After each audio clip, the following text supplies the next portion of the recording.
Hey everybody, welcome to Pop Culture Philosophers. I'm your host for tonight's show, Rockin Robbie Billups, and it is time for the monthly comic book review. It's the show where we gather every month and we talk about our favorite comic books of the month. A little bit of slight spoilage may slip out every once in a while, but nothing too major to deal with. But welcome to the monthly comic book review. We have a great month of comics to talk about all throughout March. I think we had some pretty solid weeks. So let's bring in the panel, including Nick from Comic Culture. What's up, homie? What's going on, dude? Yeah, you interrupted me going on to eBay and trying to buy some of these con exclusives from this past weekend. So that's I appreciate probably it. good. That's probably good. Wait a few more months and see what happens. You know, they'll settle down, right? You got it, man. Glad to be here, dude. Good to see you, man. Hopefully you're recovering. Yeah, I am. I'm still recovering. I came back, of course. You know what it's like. You try to get ahead of everything before you leave for a vacation. You come back, you're behind, and then of course everything goes wrong. Right? Everything. But, you know, it's been fun. It's been cool. Speaking of fun and cool, we got Stu from Dr. Doom's Fan Club. What's up, man? What's up, brother? Good to see you. Happy to be here. Thanks for having me, man. Heck yeah. This is the panel for now. Eric may be joining us a little bit later on. But Greg said, you know, I'm done. He quit. He got tired of us picking on him. So there you go. Yeah. We were just talking about MegaCon and some of the exclusives. So I got to give a shout out to my boy Nestor, who picked me up a few exclusives. I don't know who the artist is on this one, but this is a Witchblade and a darkness, and they're like, they go together. You can't really see them very well because they're foily. But it's pretty cool. I don't even know who that artist is. I guess I could look. But here's one I was talking about before we went live. The Frank Miller. Oh, okay. Oh, shit. Okay. Yeah. Wow. That's a little different than he normally does. Yeah. Okay. Yeah, he's had a catch-up catastrophe. Indeed. Absolutely. All right, we're going to be talking about our favorite comic books of the month. You out there in the chat, we want you to join along in the conversation. We'll be highlighting your comments, and if they're cool enough, we may even directly reference them, but that's on you. That's not on us. That's on you, okay? Anyway, Nick, why don't you kick us off on this short panel for a solid month of comics with your pick of the month? Let's do it. So I'm going to pick a book that I think we all enjoyed initially and we had high expectations for. It's going to grow on us some more, but the second issue really blew me away. It's Bleeding Hearts, issue number 2. Dennis Camp on that one. We have Morian, I think is how you say the guy's last name, the artist on this. Somebody who's just doing a killer job with the interiors. Like, I haven't seen interiors like that before. And we have Matt Hollingsworth doing the colors, of course, just the brilliant Hollingsworth on that one. I love this issue a lot because we're focusing not on the zombies and the Grinch heart growing over time kind of aspect of it. We're focusing on the human characters that we met in the first issue. I think her name is Kara and the kids was Rabbit, but like, I was completely taken aback by like their backstory, right? She's kind of going over the birth and how she raised this kid and living in this apocalyptic world and the zombie threat everywhere. And she found love, and that love like sacrificed himself to make sure that the family stayed alive and all the trials and tribulations. It really kind of painted a picture on like what it's like to be a parent. You know, you'll sacrifice everything. All you think about is the safety of you and your family, and you'll do whatever you can do, right, to save them. And so I love that step back, that different perspective shift. We as the reader have that omnipresent like knowledge of like the story, right? Like, we know the zombie's point of view, we know his intentions, but they don't. Everything has been a threat so far. So it's kind of cool to be like, no, you're actually okay. You're in the hands of somebody who's like evolving and learning over time. You don't know that, but now we're going to understand your backstory. And then these characters are going to realign towards the end. And that's exactly what they did, right? That little kid put his trust out there, noticed something different about the character, and he's trying to now convince his mom of the same thing. And it was really beautiful and poetic. And I bought the whole story, man. I had a great time reading this. And the art is phenomenal in this entire story. Like, there's a painterly quality to it. There's like a gray tone over everything. All the characters are a little bit, I don't know, man. I don't even know how to describe it. It's almost like you're going to a carnival and they like exaggerate your features in a way. You know what I mean? It has like a weird mirror or something. Funhouse mirror effect. Yeah. I love it, man. I'm eating this whole story up right now. I didn't expect this from issue number 2. And it blew me away. So yeah, shout out to the team there. I love Bleeding Hearts too. Absolutely. You know, the exact same team that worked together on 20th Century Men, which is a fantastic book. One of my favorite books the year it came out. And they're here to launch the new Vertigo, right? And we're 2 months into the new Vertigo, and a lot of people are already saying, oh, it's not working. The sales are not as strong as they wanted them to be, things like that. Neither was Vertigo when it first launched, right? These things take time. Like Preacher wasn't a smash hit. at issue number 1. Neither was Invisibles. In fact, Invisibles was always fighting cancelization. And now that's a book that's always kept in print, including the recent compendium that just came out. Size, man. So a lot of these things that we put on these high pedestals, they weren't immediate successes. And I guess the unfortunate part is, though, we are in a different time for the industry where not a lot of chances get given to books to truly grow and develop an organic audience. That's why anybody who's on the fence about Bleeding Hearts, I highly encourage you to wait till the end of issue 3 to see what you think if you want to continue on with the story. Because issue number 1 set up the zombie and kind of the concept. Issue number 2 introduced these human characters in. Yeah. Issue number 3 pulls it all together and truly sets forth what will be kind of like the direction of the book. And I think can't wait. Like even and Bleeding Hearts takes some time to really get going, less so than End of Life or Peril of the Brutal Dark. But I think all 3 books are good. And I think Bleeding Hearts is, I don't know, it's hard. If I have to pick between all 3 of the new Vertigo books and we're only like 2 issues in on each of them, that's a tough decision. But I would probably go Brutal Dark slightly over Bleeding Hearts right now. Yeah, same. Yeah. But I need to see what happens in issue 3 of Brutal Dark, because issue 3 of Bleeding Hearts is pretty freaking dope. And that's a great pick, dude. And that art, Dennis Dennis likes to work with artists, Stepan and him. They want to move forward with the industry. They just don't want to do the same thing that other people have done. They are influenced by it, but I love Bleeding Hearts. I think it's absolutely cool. I love the Grinch reference that you mentioned. What about you, Stu? What are you thinking about the book?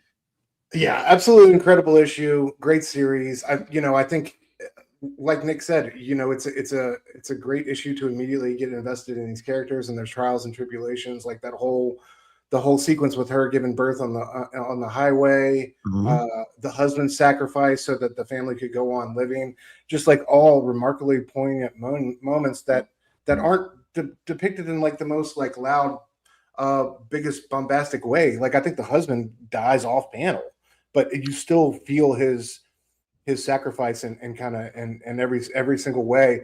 My favorite part towards the end was the kid and Poke kind of like coming closer together. I love that scene where Poke just shows up and just drops all that food and stuff on the floor like a dog or something that's brought a dead animal home. Like, look what I found for you. Like it's just it's so great. And dude, what you said about the art, I don't think we can say enough. I think this is like the most Vertigo feeling book in terms of like what we're getting artistically, and Hollingsworth, just the job. It feels like Richard Corbin or something, like the pallid tones that he's got over everything. Like it just, there's still that, even in the most alive moments of this book, there's still that sense of like decay and hopelessness. It's just it's so well done.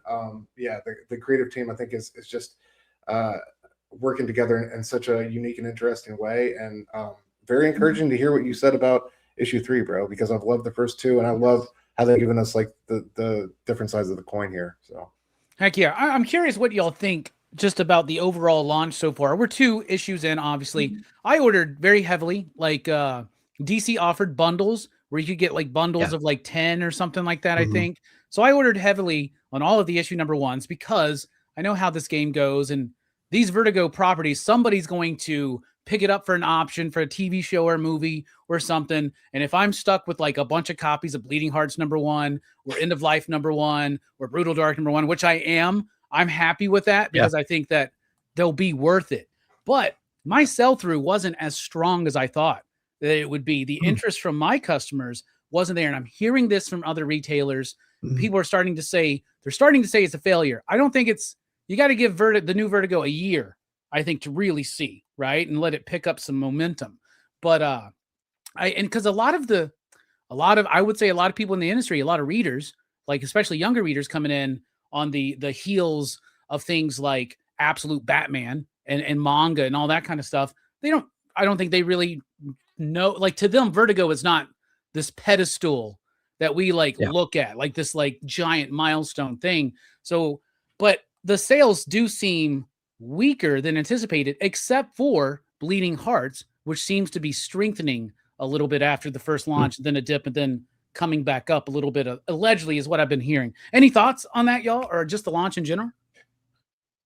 Yeah, Nick, go I ahead. mean, I'll kick it off real quick. Like, I've really enjoyed 2 of the 3, to be honest with you. And so, like, End of Life is, I need more time. I need an arc to tell me like where that story is going to go, besides just kind of like a loudmouth assassin who just makes fun of everybody. It's like, okay, cool.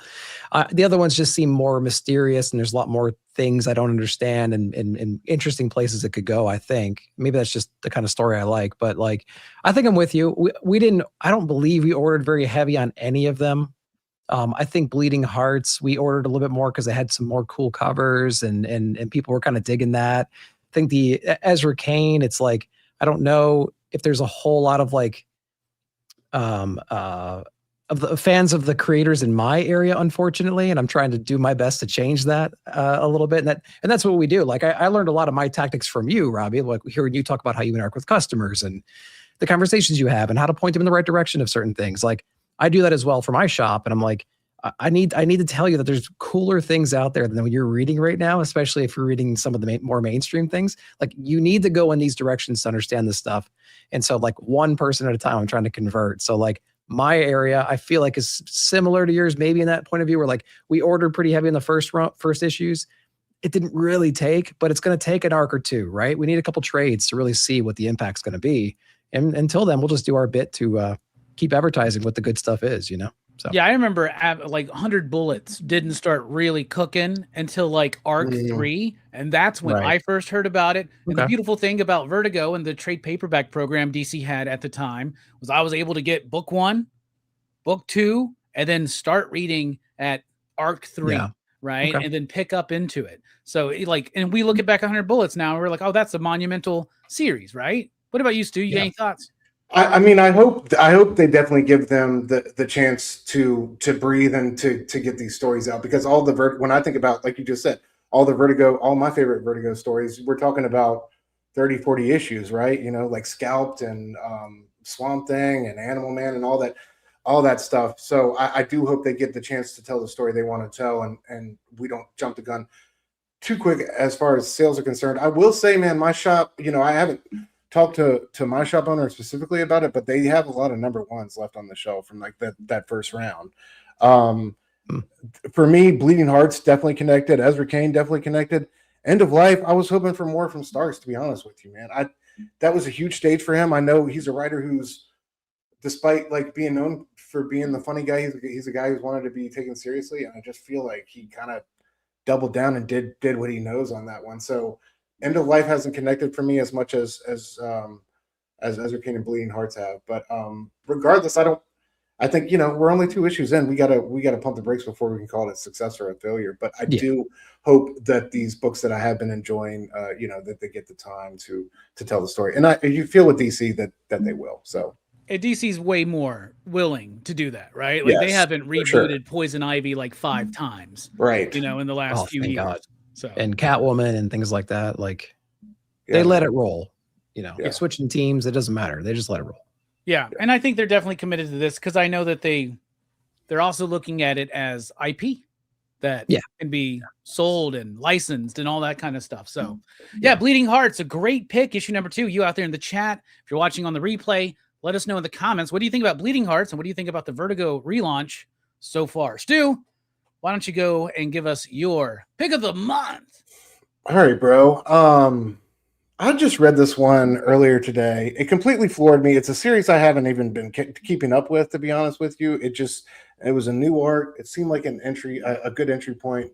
When I found out it was a silent issue, I was all on board for it. I'm talking about Frell number 21, y'all. I loved it. I love the story of Ghost and you know, kind of like trying to help his dog friend out.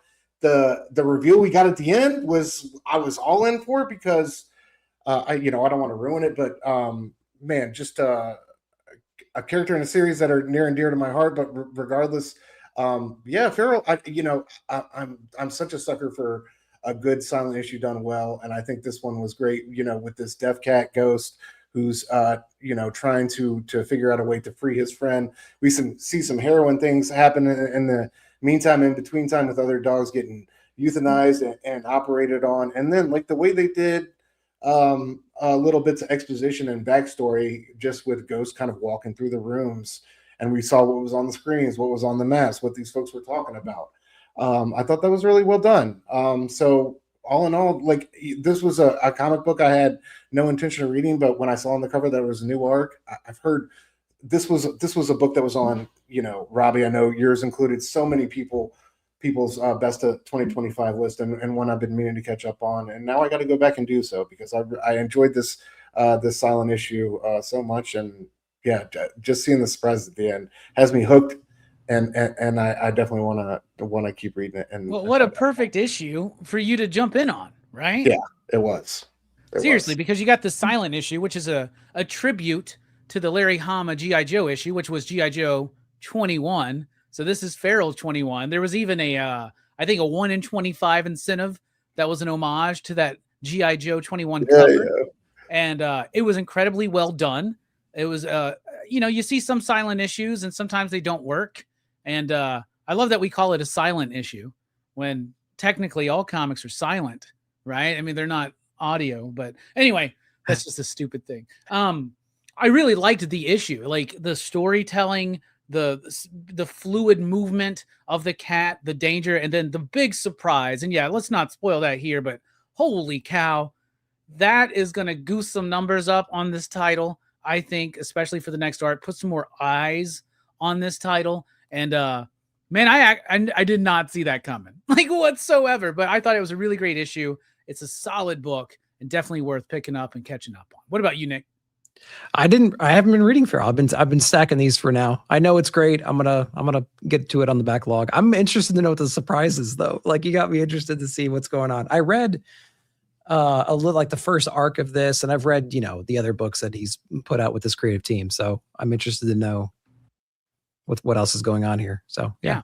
Well, this one you can just kind of go through, and you can even go through it really quickly because it is silent. It's dialogue-less. Yeah, there you go. And it's an incredibly well done issue, and it's a really nice tribute to that Larry Hama issue of G.I. Joe.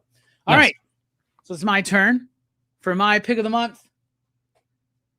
Y'all, sometimes I'm like, am I trying to be like an objective viewer of comics, or am I trying to, or am I just a fanboy?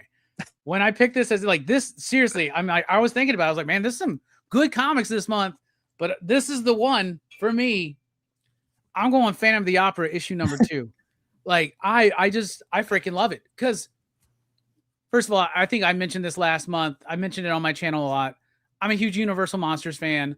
I love Phantom of the Opera, the story, the musicals, all that kind of stuff. I love the original Lon Chaney. I love the creepy, like, atmosphere in that movie. But I also love the 1943 one with Claude Rains because it has like color and like bright lights and music and grandiose staging and all this kind of stuff. This blends that together. It's just basically a retelling of the 43 Claude Rains starring film, but it's got Martin Simmons on the artwork, and that is what is selling it for me, man. Like, I love Martin Simmons. Y'all know that, and I love Department of Truth, but this one just hits in a certain way. Like, these double page spreads, they come across and they're so perfect with the page turns and with the pacing. They're not overused. It's providing true atmosphere of creepiness and moodiness that you don't necessarily get in that 1943 movie. And I'm just transfixed by it. And also, one of my favorite things is how Martin Simmons shows the singing, like, through color and silence. And it just absolutely blows me away. I had a comment on my weekly comic book review when I revealed this as my pick of the week. It said, starting off with Phantom of the Opera as your pick of the week sauce. So I thought that was funny. But I'm loving it, man. And that's the thing. I'm giving you my thoughts on what I think about the comics. My fandoms become a part of that. But I'm telling you what, man, this is also just objectively, as objective as we could possibly be, a great fucking comic, in my opinion. I love it. I freaking love it. And it's my favorite comic book of the month. No lie. It's crazy. I was looking, I was like, no way I picked this over Absolute Martian Manhunter. Yeah, I did, and I'm happy with it. I'm cool with it. What about you, Nick? You got thoughts? Yeah, I love that one. I read it yesterday, and yeah, you're right. I think we talked about Martin Simmons in the previous month about maybe not meeting expectations, maybe meeting them. I think he's doing a great job with this one. I think the story is very straightforward as well. There's no real ambiguous things going on. The perspectives and the shots that you showed were awesome. There's the scene too where she's given the flower, right? What I think it's around that same time, and then there's that umbrella shot, this like downward umbrella shot. It's all symbolic. It all means something. It's all connected. It all reminds you of previous things that happened. Right. So there's the flower in the bouquet. Now, if you flip the page, there's another couple pages. There's an umbrella shot in the rain where there's like a single umbrella, a white one in the midst of like black umbrellas. So like there's always these visual callbacks scattered around in there. Right. Yeah, that, and there's an umbrella shot too. Yeah, that's the very end, I think, right? Yeah, a couple pages before. Anyways, the point is like he's doing a great job on the visuals. Right. Yeah, thank you. He's doing a great job on the visual side of just making all these cool callbacks and all this symbolic stuff. And like you said, like it's kind of a hard book to draw like the emotion, and like the ghostly ambiance of it, but like he's the perfect guy to do that, right? He has such a great way of like blending his colors and making things seem ethereal. And I love this one. I need to go back. I meant to go back and watch this version of the movie that it's like referencing the most, like you were just mentioning. I need to go back and do that before this issue. I meant to, and I just never did because I forgot which one it was. So thanks for reminding me. I really want to go back and watch it before issue number 3 though. So yeah, it's a great pick. I love this one. Even if you don't have any context, the themes are so instantly resonating. Like you're not gonna be lost on it. So yeah, good pick, man. Yeah, well, thank you. I'm glad you're enjoying it. What about you, Stu? You got thoughts? I haven't read issue 2 yet. I did read issue 1. I love the artwork, but man, there was a disconnect for me. I don't know like what it is. I think what Nick said is probably true for me in that I need to rewatch the film and like kind of reconnect with it because coming off of Invisible Man and Frankenstein, those are 2 properties that I love and I really did need a refresher course on, but Phantom I definitely do. So I feel like that's kind of like holding back a little bit of my enjoyment for it. But Simmons, I think, his artwork is always worth the price of admission, whether it's a book you enjoy or you don't. I think you know, with Martin on the artwork, you ought to give it a shot and read it and find out, whether that's really the case. Department of Truth, I think, is another one, for people that to go and see a supreme talent. But yeah, I think he's like one of those Sienkiewicz level artists of our day, man. He's a true master at work, and Dracula. So could you see him like doing a Spectre book, like a Spectre series? Oh god, man, that would be so. And the thing is, like, how good it is, he seems to work pretty quickly, man. Like he gets some issues out. You know what I mean? Like it's quite impressive. So. Yeah, he really does. It is impressive. I'm curious as to how it would read for somebody not familiar with the story. Now, I think that most people, just through a sense of osmosis, are familiar with the story of the Phantom of the Opera, but not necessarily like the ins and outs of the story. Yeah. And there are even times where I had to go back in both issues and kind of reread or relook at a sequence to kind of get what had happened. So I'm wondering how it flows to somebody not super ultra familiar with the story. I'm curious about that. I think we've had this conversation a lot. I think if you do not understand the property it's coming out of, you're going to miss out on a lot of nuance. Like, can you imagine reading Invisible Man without watching the movie, or even The Mummy, or any of them, Frankenstein? It doesn't matter what it is. Like, you need that movie context to really get the most out of it. Yeah. And if you don't have that, you're only getting like 60%, right? I feel like that 40% is what you really need to. Because like even in issue 1, when they started questioning all the people and you get the breakdown, you're like, and you feel like this person might be more important than the other one, or you need to be paying attention to that. Like I was already there in the questioning, starting to like, you're losing track of who's, I need to refresh what's going on here. Yeah. And if the writer and artist do this right, like they're supposed to create, in my opinion, they're supposed to create a great companion piece to the original work. And I keep going back to Invisible Man, but like Invisible Man was like a perfect example of that. Of just how this should work, in my opinion. And even The Mummy, you're like, right? Like we had that Helen character. What was she doing off panel? What was she dealing with between scenes? Like the other relationships, like this matures a lot of that and provides all that context. It's required in my opinion. That's why I have to go back and watch it. Yeah, see, that's what I agree with you on what should be the mission statement for these Universal monster books that Skybound's doing, and I think for the most part they're doing them right. Like I think so. That's the pattern.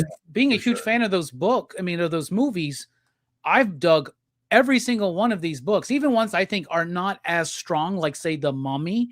I don't think it's as strong as Frankenstein or Dracula, but I still really like it. The Creature Walks Among Us, or whatever what they called that one.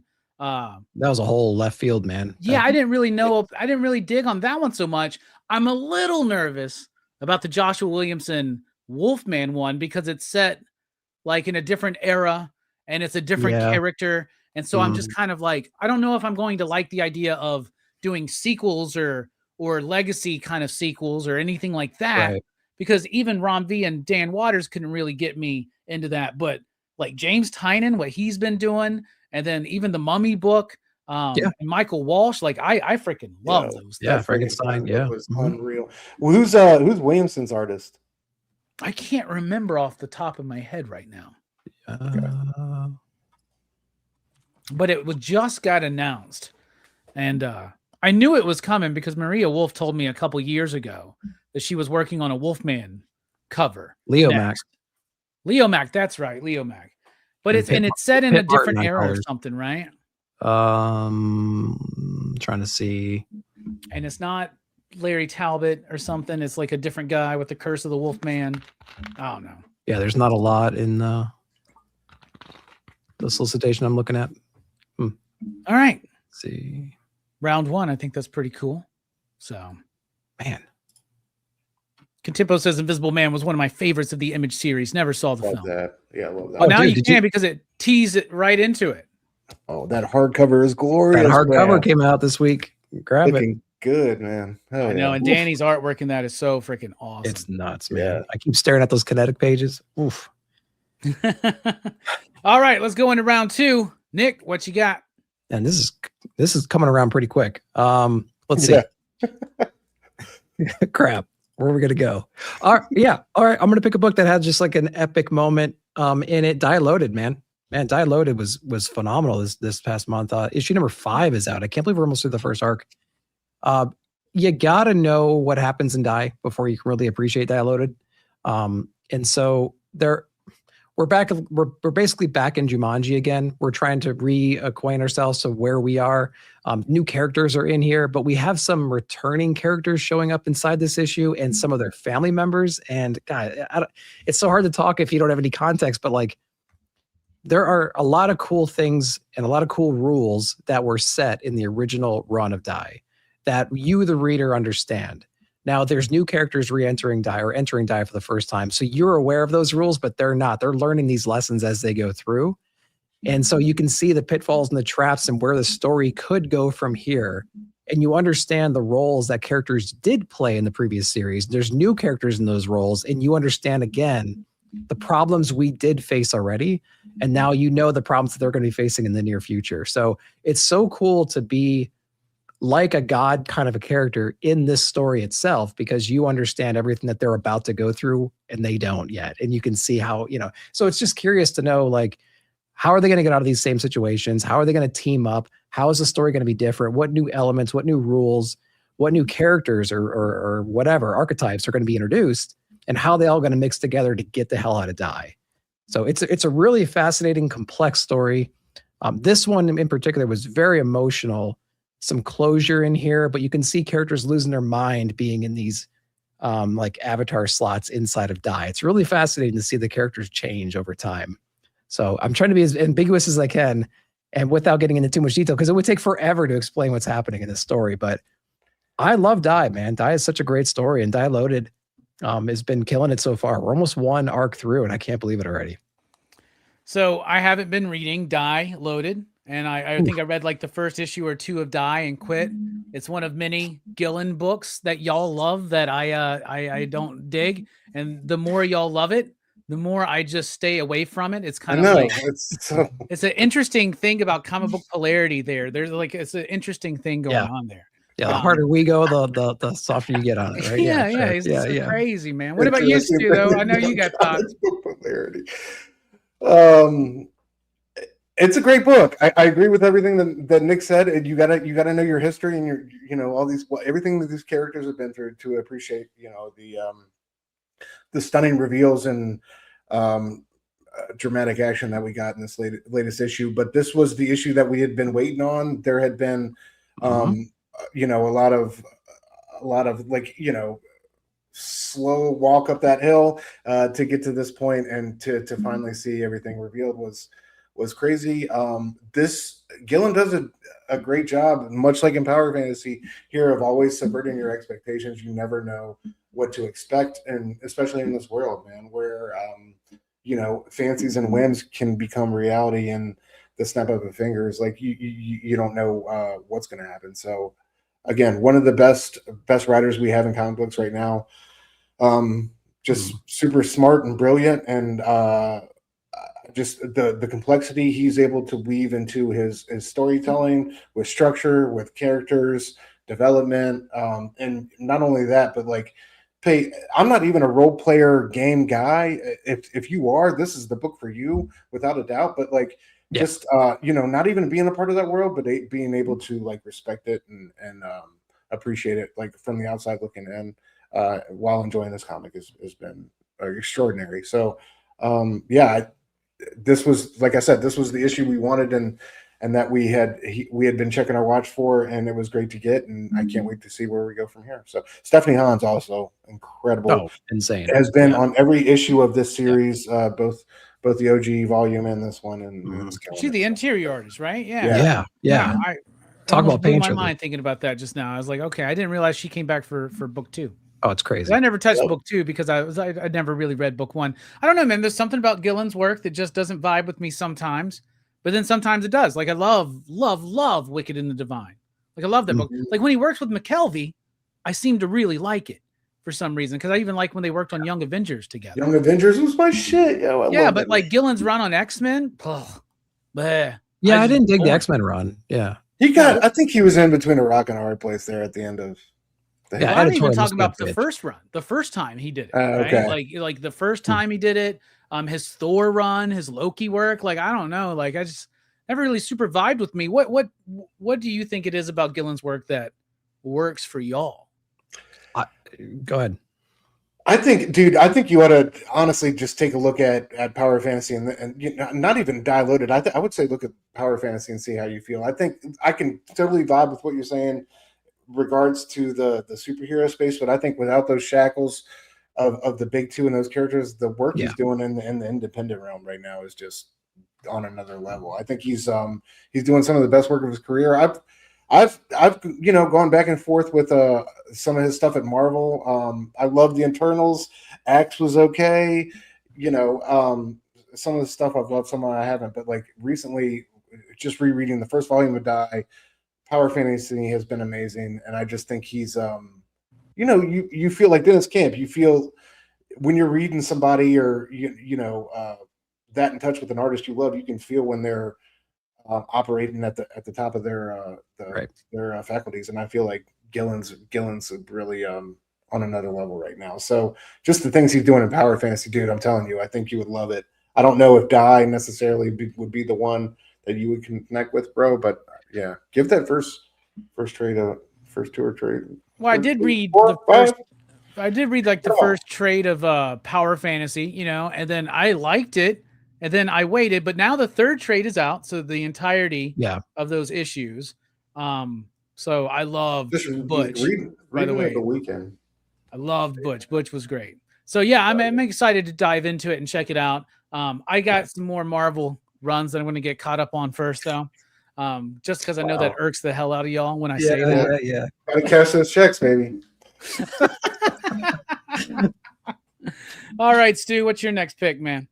All right. Let me see here. I'll go Batman #7 at the top of the month. Matt Fraction, Jorge Jimenez, the Batman Joker standoff, if you want to say, conversation, whatever. I just thought it was immaculately written, paced, structured, executed issue. Jorge Jimenez again, just, you talk about an artist really operating at the top of their craft. I think, the inspiration and the gusto he's found on this Batman one with Fraction has been something special. But I love this version of the Joker.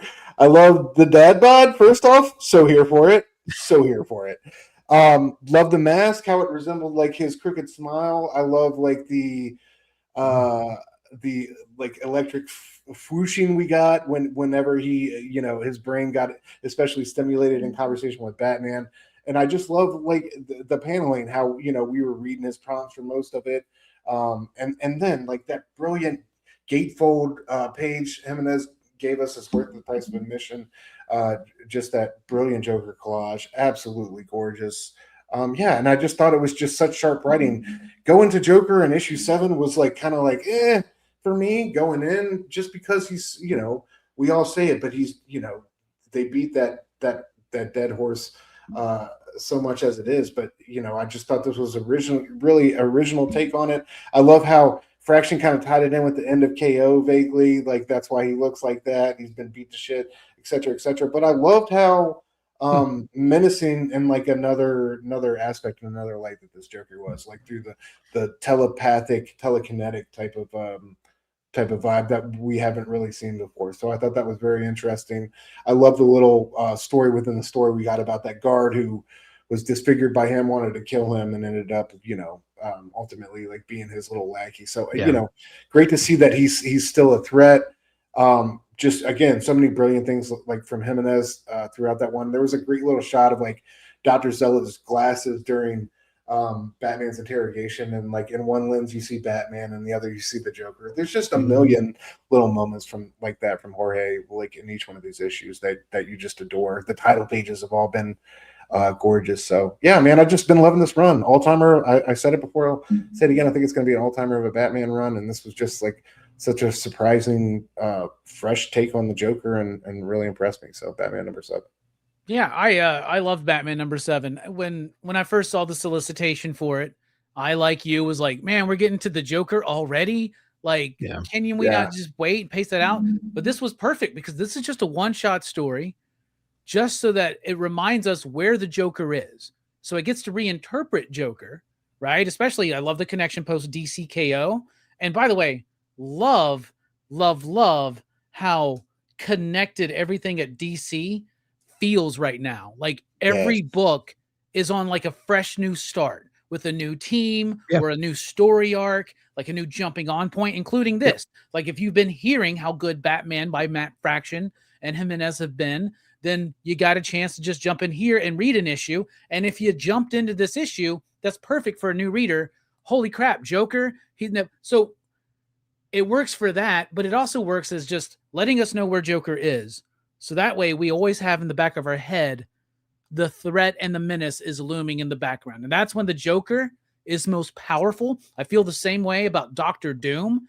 When these characters get overused, they lose some of their menace, because some of the threat is not knowing what Victor's up to, not knowing what the Joker is up to, not seeing every day the inside and out thoughts of Lex Luthor, right? Like sometimes we need to have them, we need to know they're there, but not know what they're doing. So then it just raises that level of menace and threat. So I thought it was placed structurally in that run so great. Love that Jorge got to do 7 issues before somebody else comes in. And I think it's Gary Nord, or is it Ryan Sook?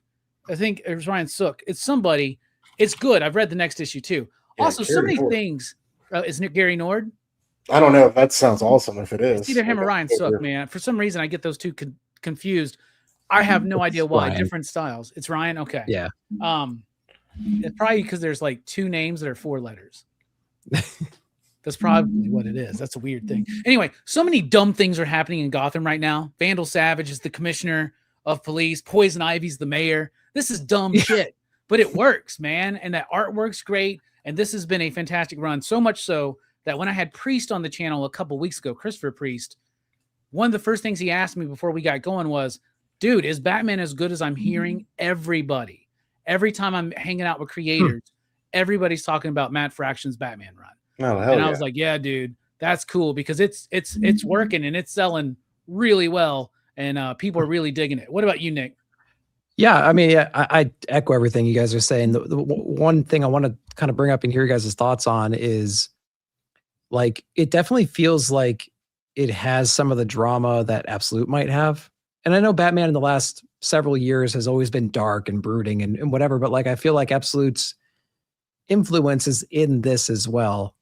It might not have the huge bombastic scenes, but it has that look and feel to me. Maybe it's just because they're so close right now, and as far as coming out at the same time and everything. But like, I feel like that might have something to do with it. But the other part was, I don't know where we're going with this yet.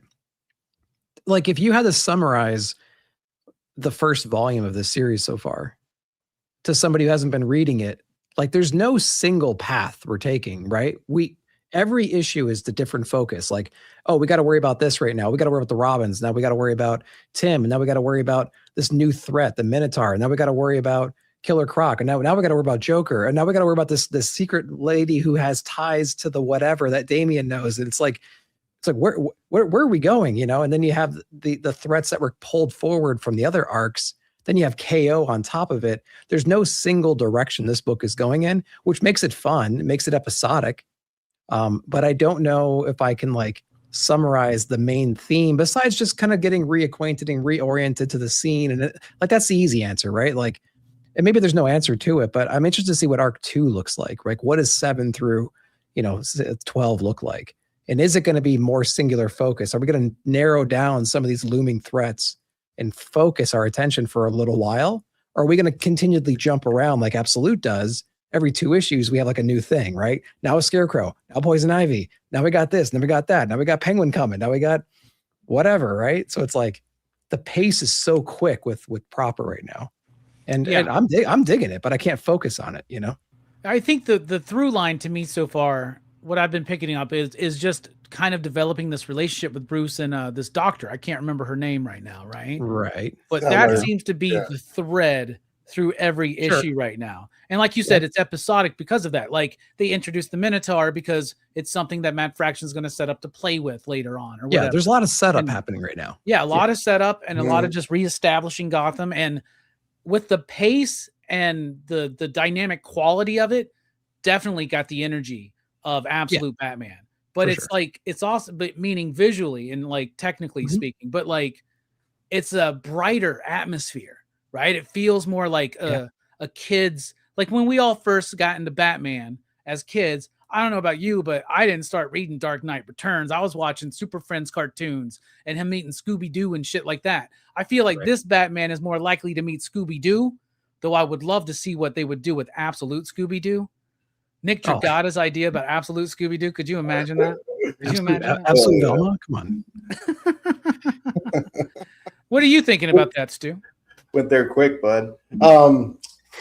Yeah, I love the episodic nature of it. I mean, to me, it has callbacks to like the Hawkeye run, and I'm okay with that. It definitely does seem like he's introducing all these new players and villains and stuff like that for big setup, or big payoffs down the line. I think it's cool that he's using up to this point kind of new villains. I love that Ojo character, and the Minotaur is cool, so I'm here for it. But I love it. Is kind of crazy because there is very little like through line or anything to build on, but I'm still here for the episodic nature of it.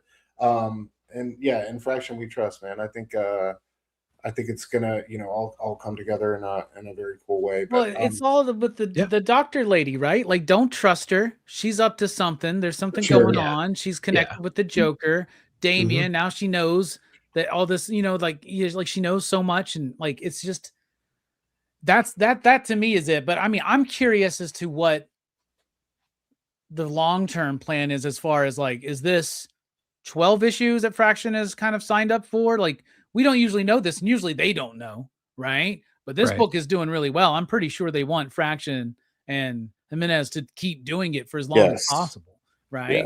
But they may have an end game, and I hope they do, because obviously you don't want a bunch of setup and then just to be perpetually doing nothing then from that point forward. Then you become Spawn, where something is killing the children, right? And we don't want that. Right. For sure. It's, dude, through for 7 issues, I I forget how long Failsafe was, but I feel like so far, it feels like you remember that transition we got after Failsafe into like that Mike Hawthorne artwork, and it just felt so jarring. And Yes. Yeah. Is it him or me? It's him. All right. That's how jarring it was to him. It was so jarring. Mike Hawthorne's artwork coming off of Jimenez. Oh, you're back. There you are. oh, sorry. You're good. We got to it was so jarring. It was sorry. It was like when Hawthorne took over, it was so jarring, and it was such a great first arc that it kind of, I don't know, it kind of had me feeling flat about the future. I don't feel like that at all. Regardless of the fact that it's been kind of like jarring in the episodic sense. Like I feel like we're in much better, more assured hands like now. So. Well, I'm glad you mentioned the Failsafe arc, which that was Zdarsky's first arc, right? Like his first 5 or 6 issues, right? Yeah. It was like one story that had a big story, like nice. You could put it in a trade, could be one of those things that people are like, oh, this is the Killer Batman arc. This is the Killer Batman story. People could read that years down the road. But look at, and maybe I would need to reread it to really know for certain. But for some reason, I feel like there's been more world building for Fraction and his Gotham, for sure, and Jorge's Gotham, than we got in that initial Zdarsky run. I think, because we had a plot in Zdarsky's run. Like we had a single focus, right? It was that, and then it turned into like a world without Batman, and it got more complicated, and then we went down memory lane, right? So like this, if you package this up and try to sell, like what happens in this? Well, hell, you get introduced to 6 new threats, and we don't focus on any one of them, and it's all setting up for volume 2. Okay, cool, but it's amazing. It's like okay. Yes. That sounds fun. They do kind of feel self-contained, though, of right? course. Yeah, exactly. That's the point. Yeah. And so that's what's really cool is like, jump in. Don't worry. There's a new printing of whatever coming down the road. Yeah. Just jump in now. I don't know. It's a great book, though. Yeah. Yeah. Awesome. It's a real When's great the last time you saw Batman barefoot, by the way? I was going to say that. I'm like, he wouldn't have taken his shoes off. There's no way in hell. There's no way. Yeah, that felt wild. Probably got some kind of thin film underneath it. She's got his footprint now. Like she's got her footprint now too, right? Like she's DNA all over the floor. Yeah, she'll figure it out. She's gonna know everything. He's gonna wind up falling in love. Got some weird fungus. I'll quit everything for you, Doc. I'll quit everything for you. Gonna be at the grave side of his parents. Just let me be happy once. Haven't I done enough? Catwoman will kill her. Yeah. Something like that. Speaking of just let him be happy for once, it's Eric from 9 Panel Grid. What's up, homie? How you guys doing? I thought you were going to come in and say, speaking of someone who thinks they know it all, Nah, man, I'm in a face turn year, man. So. Whoa. All right. I'm proud of you, dude. Good job. You feel so uncommitted to that. Yeah. We were talking about Batman #7, man. Have you had a chance to have you been reading Batman? Obviously you have, man. You got any thoughts about it? Of course. I think it was a really exciting, bold issue. We get to see Bruce's little toesies, and it's been the first time. It might be the first appearance of those toes from my memory. So I'm pretty sure we saw him in Batman Morrison stuff, right? That's true too. We saw his schlong before we saw his toes. Is that what you're telling me? Well, hey, different flavors for different people, So, but no, I really did enjoy the issue. I thought it was inventive the way that Fraction is making sure that he keep Jorge Jimenez fresh, right? I like the big bold text of Joker speaking, taking up full panels where, hey, take that one off, Jorge. You don't got to draw that one. Like let's keep going, keep you moving. Yeah, he's trying to get to his vacation before issue 11 or whatever. Yeah, exactly. Yeah, good point. Well, we're in the middle of our round 2, so why don't you jump in, Eric, and give us your pick of the month. There was no power fantasy, but I've already talked shit about it. I kind of anticipated that coming down the pipeline. Let's talk Bleeding Hearts. Is anyone? We did. We talked. I brought Bleeding Hearts up. Yeah. Okay, let's talk Feral. Maybe Feral. No, shut up. Phantom of the Opera was amazing. Oh, go to hell. So good. You go to hell. Come on, I'm an appreciator of the show. I view as well. Let's go ahead and choose Lost Fantasy. Lost Fantasy was excellent. This might be my favorite issue of the series so far. We get to see revelations about our main character, his lineage, where he's coming from, and where the first arc of the series leaned very much into the crime fantasy mashing that they do in this. This second arc is leaning way more of the fantasy as opposed to the crime, and I'm digging that. We're getting to build on those kind of ideas, and it's kind of playing with those Lord of the Rings kind of vibes, maybe more than anything, right? We get to see this big, huge war that took place in the past that involved some double crosses, some backstabbing. It involved who may or may not be our main character's father. Time will tell on that one. But great artwork. We got Luca Casalegüeda that's back on art on this one, and Kurt Pierre's. Again, I feel like he's one of the most underappreciated writers that are in the game right now. I feel like his stuff really still flies under the radar, but I gotta say, dude, like everything that he's written just checks the box for me, man. It totally works. So yeah, Lost Fantasy. I'll choose that as my pick. You know, I read the first few issues of that and I was digging it, and then I don't remember what happened. Maybe it got lost in a stack or something, but then I realized I was not reading it. And like I missed an issue, right? And then I was like, well, I just kind of fell out of it. And I haven't gotten back to it. So it's nice to hear that it's really, because I thought it was good, but it wasn't really super appealing to me, because what I remember about it was kind of like fantasy in a detective world or something, like a grounded world where there's fantastical elements. Magic, and now there's stuff. There's spin-off coming out called like Fireborn or something like that. Yeah. I'm having people ask for it post FOC or something, and I'm like, man, nobody buys Lost Fantasy at my shop. Why do y'all want this one all of a sudden? Because it's on Key Collector and it has an absolute homage.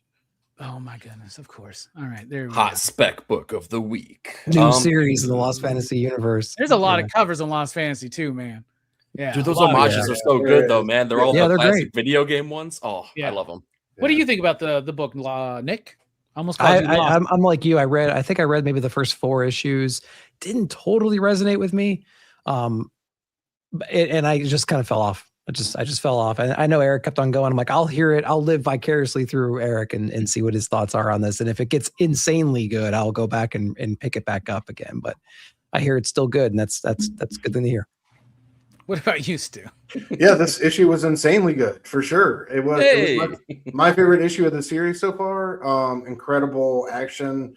I just love the epic sword fights we get in this joint. Love the world they built. The revelations we get in this with certain characters and their history is astounding and mind blowing, and has you further invested in where it's going from here. So yeah, I think this was Luca coming back right after a couple issues off. Casalegüeda.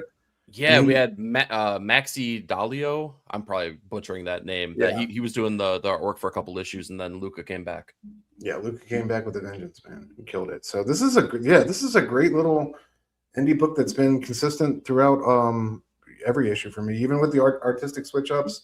Great little story. Yeah, if you like fantasy, you like noir, you like good sword fights, you like families that hate each other, a Game of Thrones type energy, I think this one is worth checking out. So love this book. Heck yeah. And I agree with you, Eric. I think Kurt Pierre's is a very underappreciated and undersung writer. He did a book called You Are Canceled, I believe. Yeah. That was him, right? Yeah, love that book. So good. Kevin Castellanos, right? On the artwork? Yeah, I think so. Yeah. Olympia was one I really, really liked. And Weird. And when I read Weird and it's spelled like WYRD, I was like, this dude needs to write Constantine. Like, seriously, because it's a Constantine type character. Any other works you can think of, Eric, to recommend from Kurt Pierre's? Indigo Children was really good, but it felt incomplete too. We had the backup stories that were in the very beginning of Lost Fantasy. It was hard to get reconnected to that though. The dude has a ton of Comixology originals though, and they're worth it, right? There's no better way to put it. Like, really great storylines. Most of his writing, it feels very slow burn. Like, I mean, you got to be along for the long haul. So like, don't expect those big flashy next time on insert title here kind of things. But it's worth it. It's really worthwhile. So maybe if you're playing catch up on it, it might be a trade kind of read that's going to be more satisfying than single issue to single issue. He did 50, he did 51 this past month as well. Yeah. Oh, dude, 51 was awesome. That was super fun. Yeah. That was a lot different than you normally got. I was just saying that was my pick of the week that week. I loved that one. That was fun. Yeah, it was fun. Yeah. Yeah. It was All right. different. Robbie, I got a quick question. Yeah, man. While we're on the topic of writers and stuff like that, I was wondering how you feel about Rosenberg getting announced for Spawn, bro? I know you've been a Spawn reader your whole life. I thought I have not. I have not Your been entire life. Yeah, haven't you? I No. He read came out of the womb with a number 1. No, like I thought you've always been a reader of Spawn. No.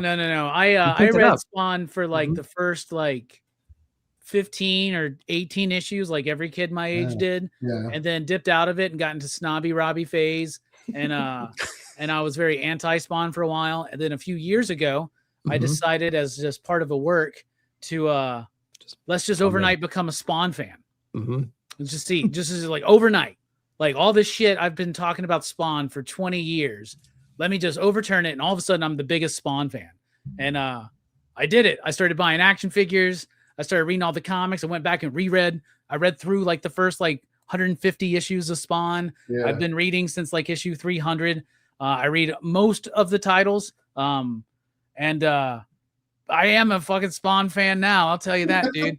I tell you that, dude. I 100% like it's more than just commitment to a bit now. Like I am a Spawn fan, and I just because I got to reconnect with what I liked about Spawn when it came out, and I was like 11 or 12 years old, right? I reconnected with that, and yeah, Spawn's not the greatest thing to read, but every once in a while, man, they'll fucking surprise you, man. One of the last issues of Gunslinger Spawn had the best like car wreck sequence in a comic I've read in, I don't know, maybe ever. It was just perfectly timed. You turn, it's a double page spread, boom. And it was just like, holy shit. Like, I mean, that's what's cool about Spawn. Spawn's just trying to be cool, not necessarily trying to be good. Do you know what I'm saying? Yeah. And that's the thing you got to recognize. What is it? Is it Todd's famous quote, kids love chains? Yeah. They and do. adult kids love chains too, brother. Hell, man, that new Ghost Rider action figure came into the shop today, and everybody's like, "Damn, that's badass!" I was like, "See, kids love chains. Kids love Oh chains. yeah. Kids love chains." All right, but I am excited for Matthew Rosenberg to come in because I do think the books. I'm very excited that Todd's stepping back and letting some people come in and kind of. I like how taking you the put reins. that. Yeah. I'm glad you're sitting down. Good job for you. Yeah. It's kind of like, what we wish George Lucas would have done in the prequel trilogy. And maybe I'm just saying, maybe those would be really good, not just in retrospect, better than the sequel trilogy. So it's got to be hard for Todd, though. I know that one was hard. Like, I know he's always some had his wrestling fingers. fights. He's always had his fingers in that pie. And I think he still will. Right. Yeah. But we'll see. We'll see. Matthew Rosenberg is an interesting choice. Not the choice I would have thought of, honestly. For sure. Same. Yeah. I would have, because like Rory McConville has been doing a great job on King Spawn, and I am sad to see that run kind of wrap up then. But I don't know. We'll see. We'll see. Yeah. All right. For my next pick, absolute Martian Manhunter right there. Dennis Camp, Javier Rodriguez. Freaking love this book. And this was one of the most bonkers issues yet. Like, our main character has been separated from the Martian mind fucker, and he's basically got, what do they call him? They call him some Desper Zero or something, but it's Desparo, right? Desparo. Yeah.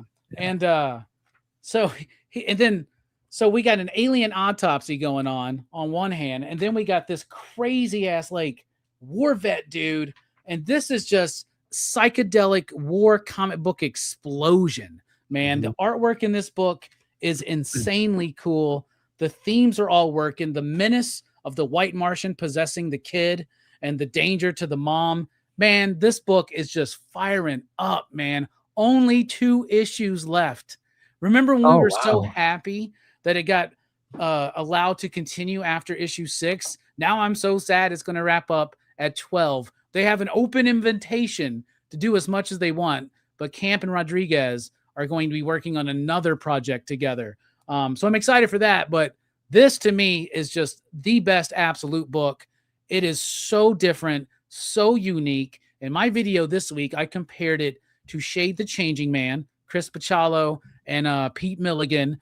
It feels like that classic Vertigo reinterpretation of a classic Silver Age comic book character. That's what it feels like. It doesn't even feel like it necessarily has to be part of the absolute universe. This could just be, hey guys, this is what Martian Manhunter is now, and I'd be like, whatever. It could just be its own thing. Doesn't have to be a part of anything. This is just crazy, awesome, psychedelic noir comic books, and this is art-wise one of the craziest issues. The colors are bold. The use of shadow is bold. Everything is so intentional.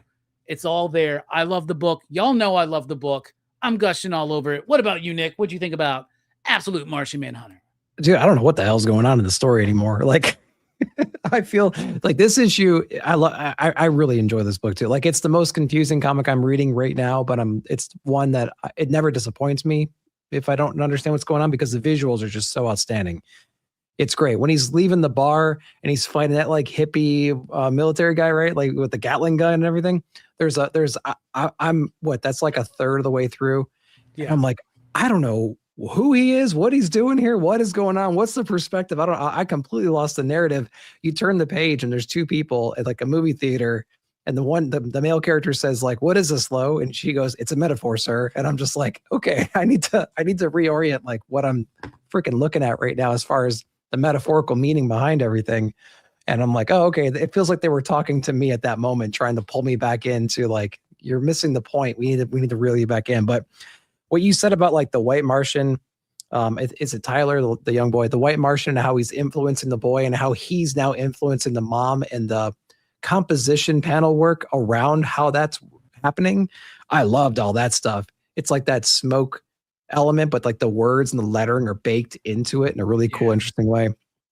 And yeah, man, it's a book that is confusing the hell out of me, and I'm losing the narrative, but there's just enough there to keep me connected, and I'm really enjoying it from a visual point of view, at least. So yeah. So I'm reading this one. I'm like, wait a second, where the hell did this military old hippie guy come from? No, and shit? no idea. He's an agent for like the people that are doing the Uncle Sam autopsy, right, on the entity. Right. And now the entity has escaped, and now poor John has both the Martian and the Sparrow.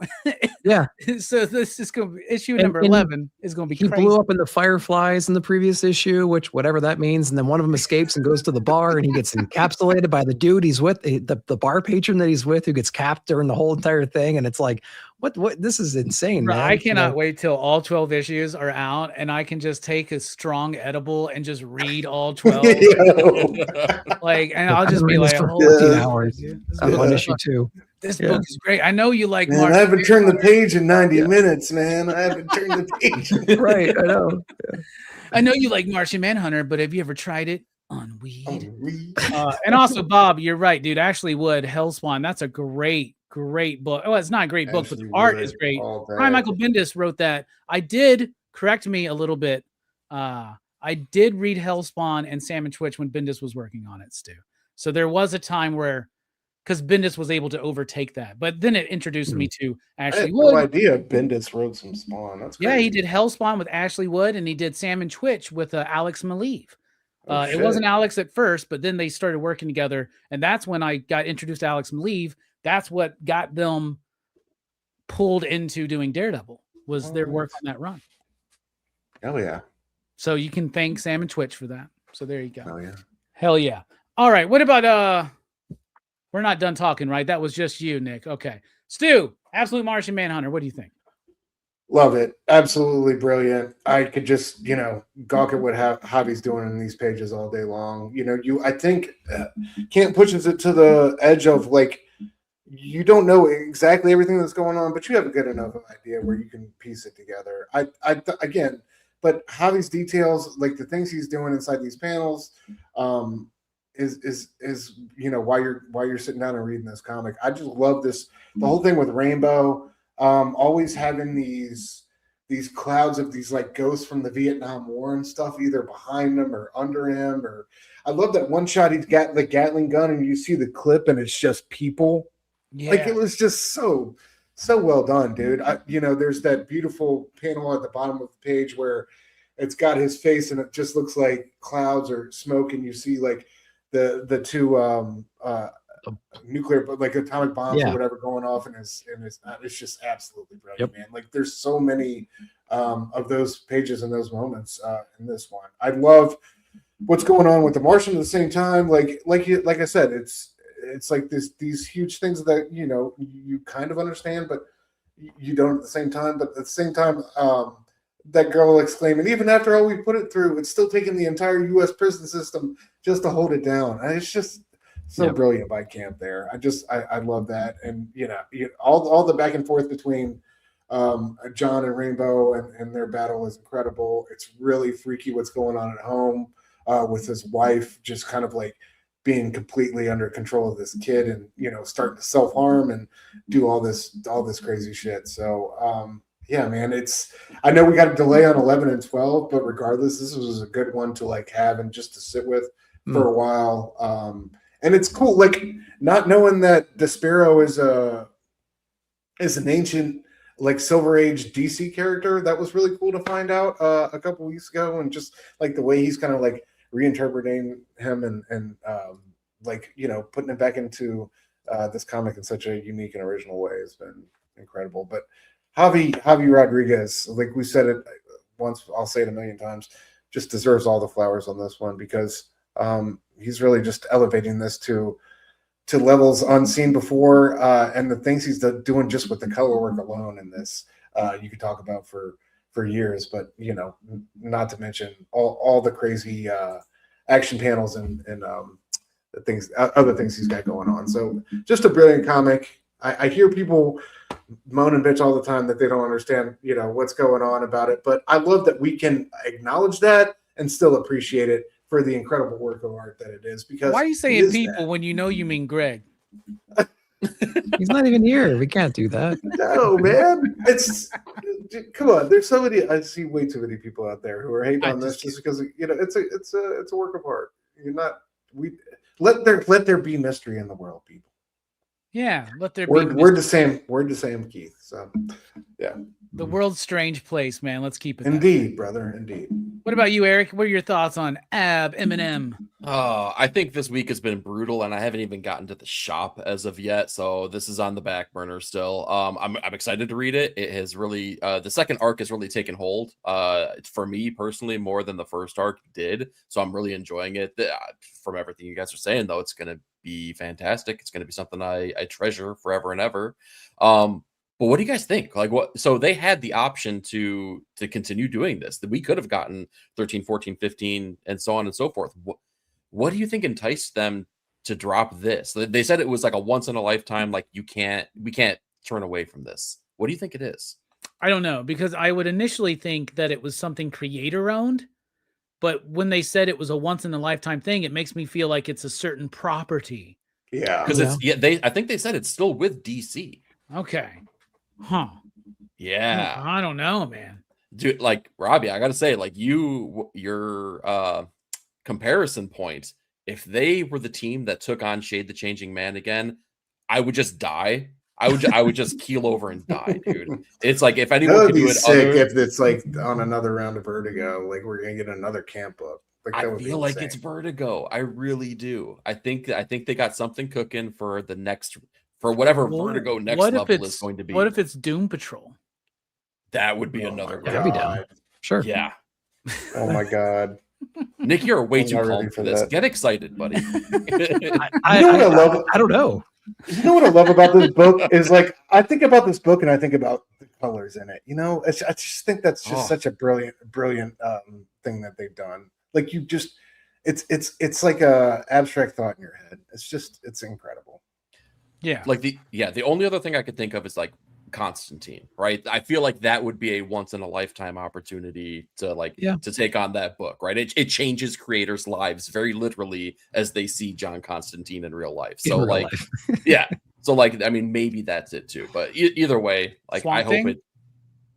Swamp. Oh my God. All right. We have a trend. Yeah, let's chill out.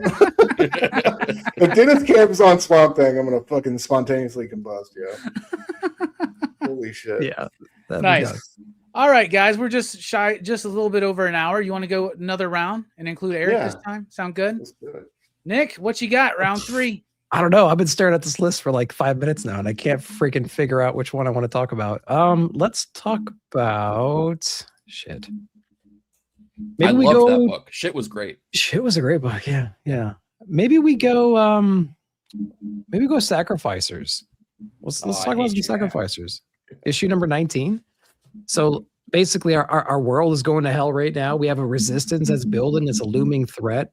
What I love is that like Pigeon is so damn close to solving this problem, and his love, Luna or Saluna, she's on her deathbed essentially. They don't want to burden their children with the responsibility of doing this to keep the world running, and they don't want to rely on the Sacrificers to power their engines either, right? So they need to figure out something else. So they took it upon themselves to run the world and be the thing, to be the battery that keeps everything running, but it wasn't enough, right? It's not as efficient as it used to be. And so they have to supplement that with machinery and technology and whatever it might be. And it takes time to do that. And at the cost of his wife and his sanity and his mental and physical abilities and the people around them and everything. And like, they're doing their best to replace the old regime with something similar or as effective or whatever, without the sacrifice and without the heartache and the trauma that they were experiencing growing up. Nothing is working. And now this resistance is just banging on the door. So it's just a really cool, like you can pull that apart forever, right? About stuff like everyone's so quick to tear down the foundation of everything, but like, guys, it took a long time to get there. And as corrupt as shit is sometimes, man, it's like, it's not easy to replace systems, So even if you need to replace them, it's just not as easy as people think. And so there's a lot of commentary there. It's not preachy at all. A lot of cool things to think about. And Sacrifice has been like one of the most solid books month after month, even if it goes on a hiatus for a little while. We're on 19 issues and this book doesn't feel like it's slowing down at any point. Even when we have some artists kind of popping in and out, it's still a very strong book with a lot of great poignant messages. And it's one of the strongest books, and it's 19 issues long, guys. It's insane. So if you haven't read this one, you have 19 great issues at least, and some more to come. I think is there going to be 21? I think in this entire series. Yeah. So they're going to wrap it up very soon. I hope they put together a great collected edition for it. They did one of those artisan giant generator 11 by 17 black and white things. Check that out for issue number 1 as well. So yeah, Sacrificers, man, shout out. Sacrificers is great. It's phenomenal. All that stuff you talked about, the nuance of the story, the subtext, the way you can read so many complex themes within it, and it doesn't. What I love is it doesn't do it in a judgmental way. It's laying these things out like this is how it is, and the story has taken this incredibly. It already started as a sad, tragic story, and it's just gotten like after victory, it's gotten sadder and more tragic and brutally so. Especially with the pitting of brother and sister against one another on opposite sides. And dude, it's just heartbreaking, this book, man. And I just know that it's all going to end bad, man. But it's going to be one of those things that ends and everybody's dead. But then there's going to be like one little tiny baby pigeon that comes out and just like, mama, mama. And a little leaf comes out and we're like, there's new life or something like that, man. I'm just getting ready for it, dude. I love this book. I cannot wait to reread it in a future, collected edition, something like that. Two beautiful big hardcovers would do everything, and it do it justice too. And the artwork is amazing, whether it's Fiamara or Araujo. What about you, Stu? Loved it. Was devastated by this issue. Right, we get the fucking cedar, we get the thing working right at the exact moment that the whole fucking thing comes toppling down. Especially after last issue when we knew how pushed to the edge Saluna was, and Pigeon trying to make everything work and convince the people that even though like Nick said, even though that they've abolished the previous system of doing things, that their way is still the right way. It says so many things about the world we're living in, and it does it in such a brutal and profound way through these anthropomorphic characters. And like the Araujo doing the artwork, we never miss a beat, whether it's this issue or the previous ones that he's done.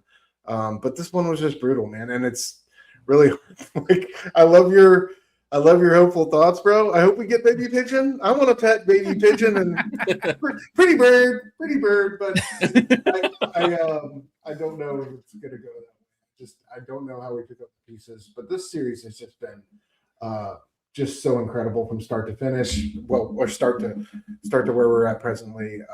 Just hasn't taken an issue off in terms of letting us breathe or expectations.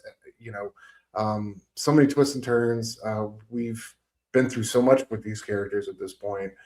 So we feel, everything that they're going through, and this one was a heavy blow. So yeah, this type of comic that leaves you devastated, but hopefully in a good way in the long run. We'll see. But incredible issue, man. Yeah, absolutely. Eric, what do you think? I think I got zero hope, man, because this has just been brutal. This was such a, as Stu, you said it best, devastating issue. I love that everything in this entire series has been cyclical, and I feel like this issue really brought that to like a culmination, right? Like we have the sacrificees, we have Pigeon in the very first issue being led to the killing field, basically to be sacrificed for the gods to live on. All the while, the gods have these children who live in the whatever heaven, whatever you want to call that, right? Never having to worry about anything. Well, now we're at issue 19. Seluna has died. She sacrificed herself, right, to hopefully try to keep society moving on and on. Pigeon and Seluna's children, they refuse to sacrifice them at that point because they don't want them to have to live through that. But then the people who are suffering are asking, like, why won't you do this? We're out here dying because you won't allow us to live on. It's a beautiful look at the complexity of all of these things that have been happening, right? The gods in the beginning didn't have it right.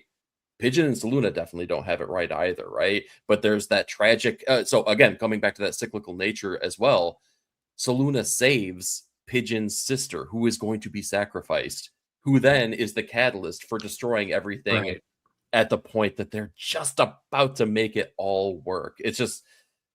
Again, that's why I say I have zero hope, because nothing ever works out in this book. It hasn't. I can't see a way that it does, but maybe it will. I'm open to being surprised. But it's a beautiful issue. I don't think Rick Remender's gonna. I don't think he's gonna be like, happy ending. Here we go. Well, no, I mean, I think it all goes to shit, but I think the last page will be like a little leaf coming out of like charred ground or some shit, like one of those things, Life finds a way. Yeah, exactly, man. Exactly. And one of those cups of orange goo like tips out, and some turtles walk into it, and they mutate, and the Teenage Mutant Turtles. Yeah. It was a prequel this entire time. Gosh, yeah, and it's a Barbasol can, actually. The Barbasol can. That dangling plot thread from fucking Jurassic Park. They never ever went back to. Yes.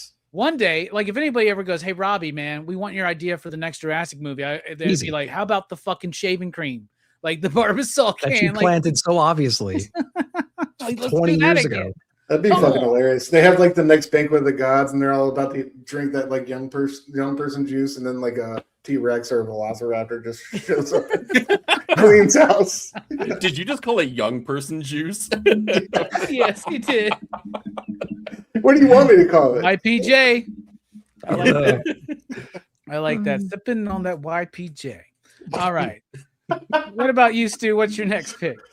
All right. Since we're on happy and hopeful, I'll keep it that way. I'll go Ultimates number 22. Dennis Camp, Juan for Gary. Absolutely brutal issue here between Cap and Bucky. We see this ultimate version of Bucky and basically the saga, the journey of his indoctrination and leader of these leader of these skulls. We talked about this last night on Naked Insight. I myself thought it was fucking hilarious that they had little baby vests. I don't know if any of you guys chuckled to yourselves when you read that, but that was like so wild to me, and I love Frank Gary's depiction of that. But man, this has been the far and away to me the best Ultimate book through and through. Just continues to be so consistent on an issue to issue basis.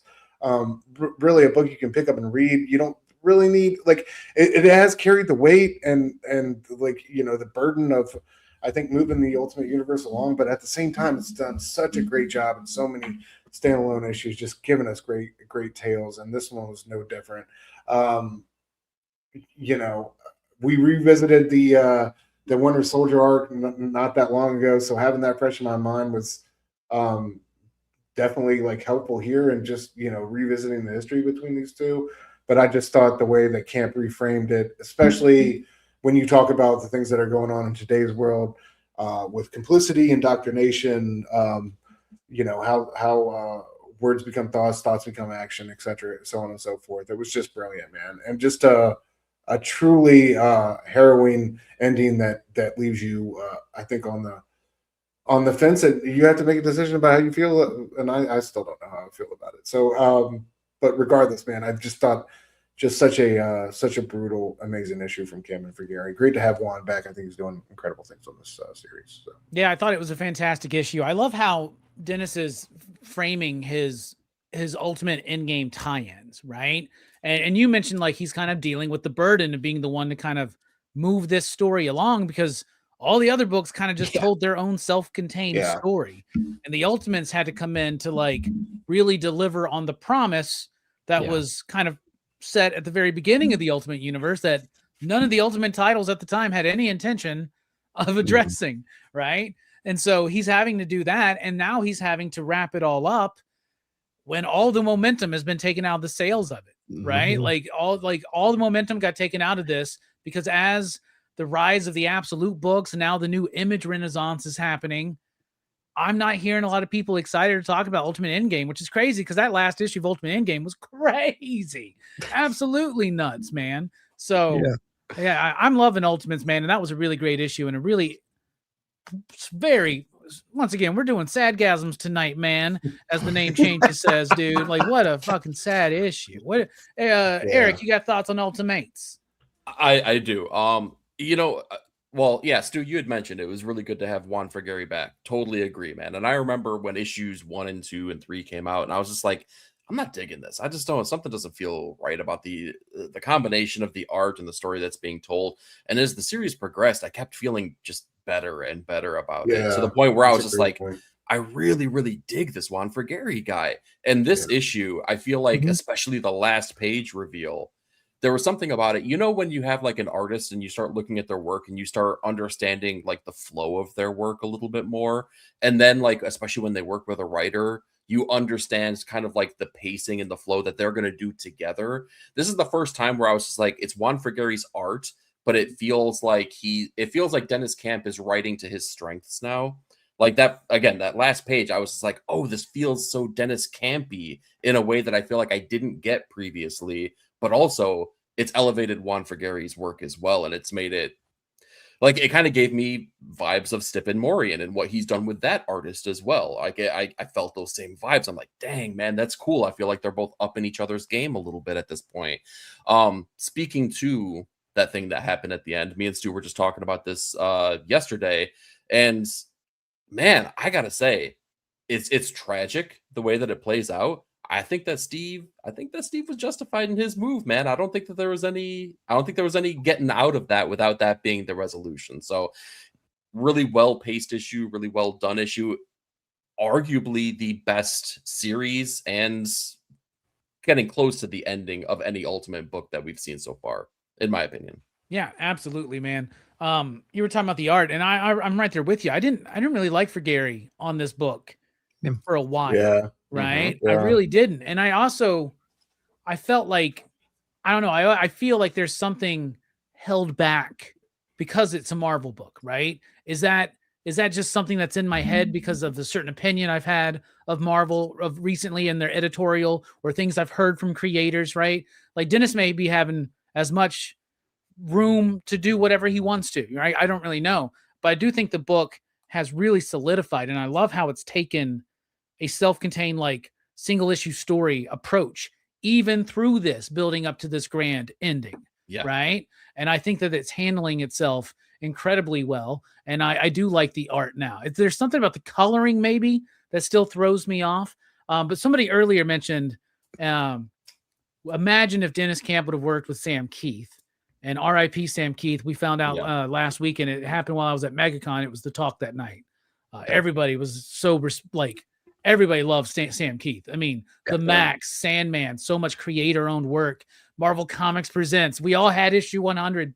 We all had it, man. Fuck yeah, dude. Fuck yes. We all had it, dude. And it made me think of something when we were talking about Bleeding Hearts earlier. Morian reminds me a little bit of there's a little Sam Keith. When you mentioned Richard Corbin, there's a little bit of Sam Keith, that kind of like Yes. that kind of like, I don't know what exactly, like bubbly, like, I don't know, like Funhouse Mirror type shit, Mhm. something Yeah. like that. But yeah, RIP to Sam Keith, man, one of the greats. Go read some Sam Keith books and give the man some respect. What about you, Nick? What do you think about Ultimates. Yeah. Ultimates? Yeah, not Sam and Sam Keith. You know, you can go ahead if you want to. Yeah, go ahead. I merely adopted the fandom of Sam Keith. You guys grew up with him. I came into the game way too late to see all that come, but he's one of those guys where as soon as you see it, it's so different than anything else. You can't help but respect it instantly. And then once you see one thing, you're going to see it 1,000 other places too, and it's instantly recognizable. So, shout out to the man for being a one of a kind artist and visionary and influencer. So, anyway, but yeah, so Ultimates though. I really like this one. I love the setup that we had. Several. Do we remember what issue that was? It doesn't matter. But like the issue where we kind of got introduced to Bucky in this role with like it was like Namor 10 on the wall 10 and issues stuff. there. So good. midway It's point. like 12 or something like that. I really like revisiting that, and it's kind of like it's somewhat poetic, the ending of it, right? Because like we've seen many comics go either direction with that exact same thing. I mean, you can watch even Man of Steel, right? He had to make that same sacrifice play. You can read Dark Knight Returns, and there's a very similar moment in there. You can read Killing Joke, and there's a very similar moment in there too. So like that character situation, you can read different stories where they take different paths, and you can resonate with both of them. So it's a very interesting thing there. But yeah, I dug this issue. Ultimates is one of those books where I really enjoyed the first half of it, and then since then it's like every few issues really pops and hits for me, and then I'll go 2 or 3 months in a row where I'm like, man, that was okay. It was all right. And this was one of the highlight issues for sure. So yeah, it's a good one. Yeah, absolutely. Good pick, Stu. Good pick. Had to get some Marvel in here, right? Yeah, you know it. You know. Yeah, I sprinkle know it it, in. man. I know it, man. Gotta stay true to the brand, bro. All right. What about you, E? Time for you to reveal your second pick. Ooh, okay. God, there's so many comics that have been chosen that have been fantastic. Okay. I'm gonna go with an odd pick. It kind of took me by surprise. Geiger, guys. The last issue of Geiger was like so good for all the reasons you wouldn't expect. I buy this book because I want to see a glowing man beat the crap out of people because it's awesome, right? And none of that happens in this issue, but it was better for it.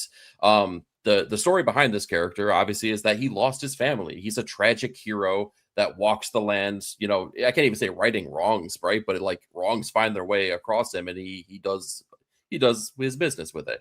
But in this issue, you get to really see those fatherly qualities of Tariq Geiger as he comes across the St. Louis strays, sits down with them, reads books to him, right? Does all those fatherly things. Like it was really charming, man. I was so taken aback by this issue, seeing that character growth. And I'm going to be really more interested in seeing where this takes him to, because I want to know, was he looking backwards? Was he being influenced by the past? Or is this a true character change of his evolution moving forward? And maybe it's a combination of those two things together, right? I don't know what that means, but it was really cool now because this is issue 22 of volume 2.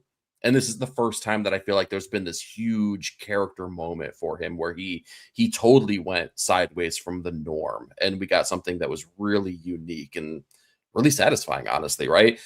Gary Frank, too. Again, like I want to buy this book because Gary Frank drawing the glowing man doing awesome things is great. But dude, he draws like such expressive characters in this book.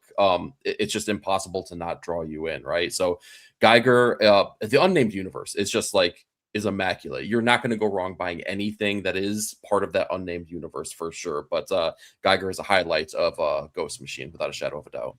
Oh, definitely. Geiger is amazing. And what's crazy is that Jeff Johns and Gary Frank, they've both been in this industry for a while. Gary Frank a bit longer.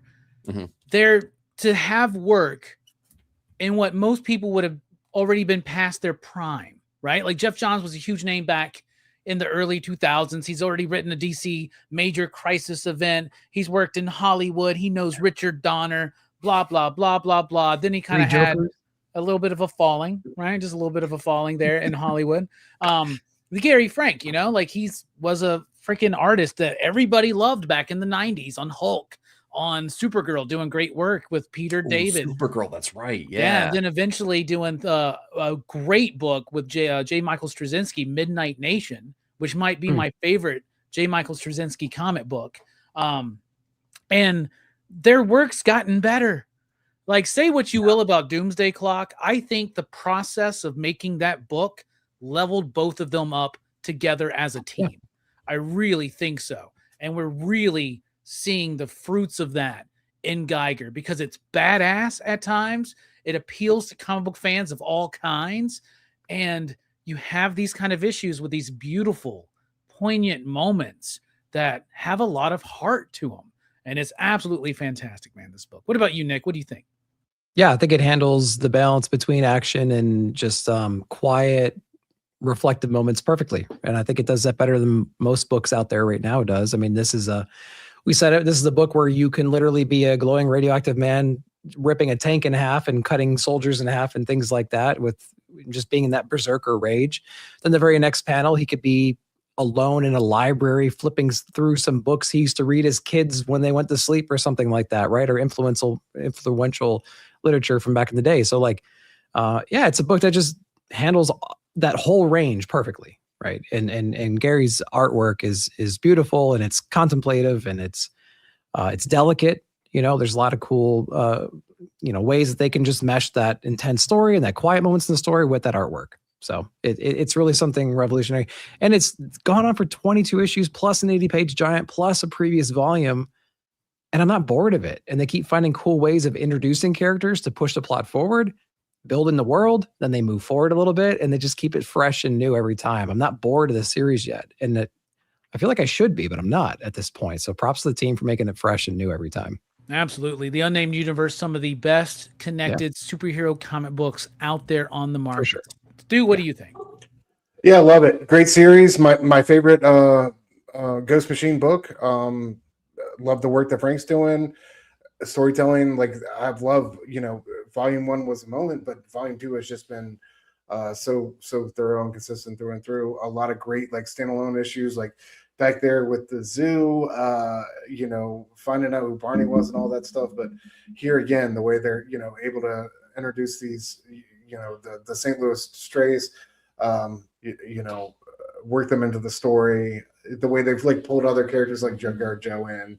And then this twist we get at the end, they always do a great job at, keeping you on the leash, wondering what's next, whether it's an issue where like literally like a tank gets dropped in the middle of middle of things. And they want to figure, they look around and figure out what it's about. Like that's an whole last issue, but it's so interesting. And the little details and bits of world building that they do in the process has been fantastic. So yeah, I think, this is a great book to have as like the anchor of the Ghost Machine universe, and the second volume has been extraordinary.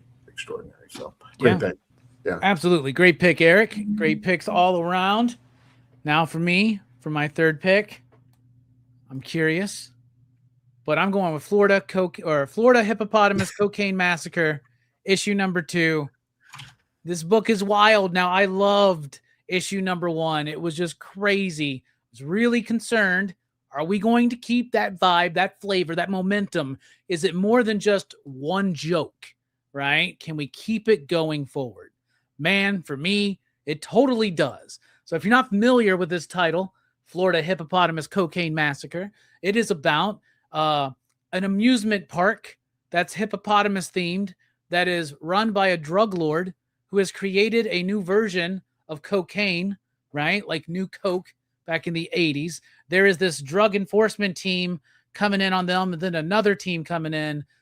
He causes all kinds of chaos. He doesn't want to get found. He blows up the amusement park. Chaos happens. The hippopotami get out. They snort all the new cocaine up, all this like genetically modified, engineered, highly potent cocaine, and then they just go on a rampaging massacre. It's just the wildest thing. It's like every cheesy 80s movie, every underground, irreverent comic book you've ever read, all that kind of thrown together. There's a lot of satirical commentary, social commentary, political commentary, commentary on the art form, commentary on itself even. This book is freaking wild, man. one of the things I love so much in the first issue was all these like agents or whatever that are just meaningless dudes that are just going to get slaughtered. They all are just saying the most cliche action movie things to get you like on their side, like, oh, I just had a baby daughter, things like that. That continues on in the pages of this. It continues on, and it doesn't just beat the joke. It like does it in a different way. But dude, this issue also has, and this isn't going to be a recurring bit, but man, if I had to do one, this would be my panel of the month. It is when that dude who's like trying to fight this hippopotamus, and he's just this big beefy dude, and Hippo eats his freaking hand off, and he just goes, "Arg, dozens of hours of training wasted." It just cracks me up.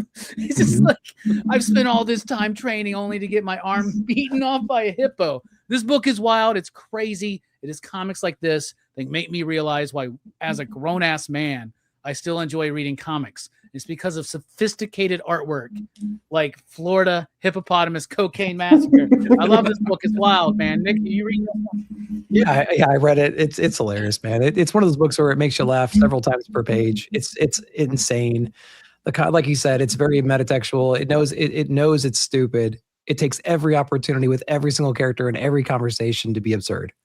And that's it. Like the premise alone is like the least absurd thing. The characters within inside are just as crazy as the my brother just died. My dead brother. It's just like, it's great. Yeah, funny, it's man. Yeah, and it's. I think one of those guys was even saying something like, was like, "Oh, my wife is pregnant. And I'm supposed to take her to the hospital, but I can't drive her." He's like, "Man, I'm gonna be really mad." And I'm like, each one just doubles down on the next. It's so good.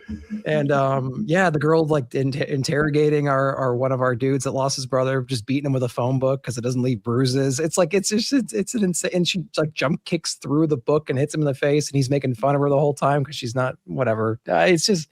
Dude, that bit where they just have to exit the building, and so the dude like smashes through the door, and she like dives through the fucking window, like for no reason. Yeah, just for no reason, just to make it absurd and insane. And then she tells him, doesn't somebody even go like, "Wow, what an exit," or something like that? Yeah, the two guards. She says, "Stay back and question the other survivors." Meanwhile, the herd of hippopotamus doped up on coke are like flying at them. You know what I mean? I'm like, oh my god, this is nuts, dude. So yeah, it's definitely a book that like if you're not reading it. It's just you're gonna laugh the entire time you're reading it. It's gonna break up some of the more serious books we talked about. Take us out of Sad Town for sure. Yeah, exactly. This is not a sadgasm. This is it's a whole different comic, man. Yeah. Speaking of hippogasm, Stu, what about you? What do you think about Florida Cocaine? I love it. I agree with everything you guys said. It's everything you need from a comic. Sometimes the artwork does a great job of complementing humor in the story. I really appreciate that. And just from Jump Street here at the beginning, like with that lady talking about like how what savage beasts that hippos are, you knew it was going to be more of the same. And I'm glad we're keeping the spirit of Greg alive here, because this Florida Hippopotamus Cocaine Massacre is a book after Greg's own heart. So yeah, glad it got brought up, bro. Good job. But yeah, incredible book. It's just it makes you literally like laugh out loud, and we need books like that. Like we need palate cleansers like this, and Battle Beast, and books that wash away the sarcasm. So yeah, absolutely. What about you, Eric?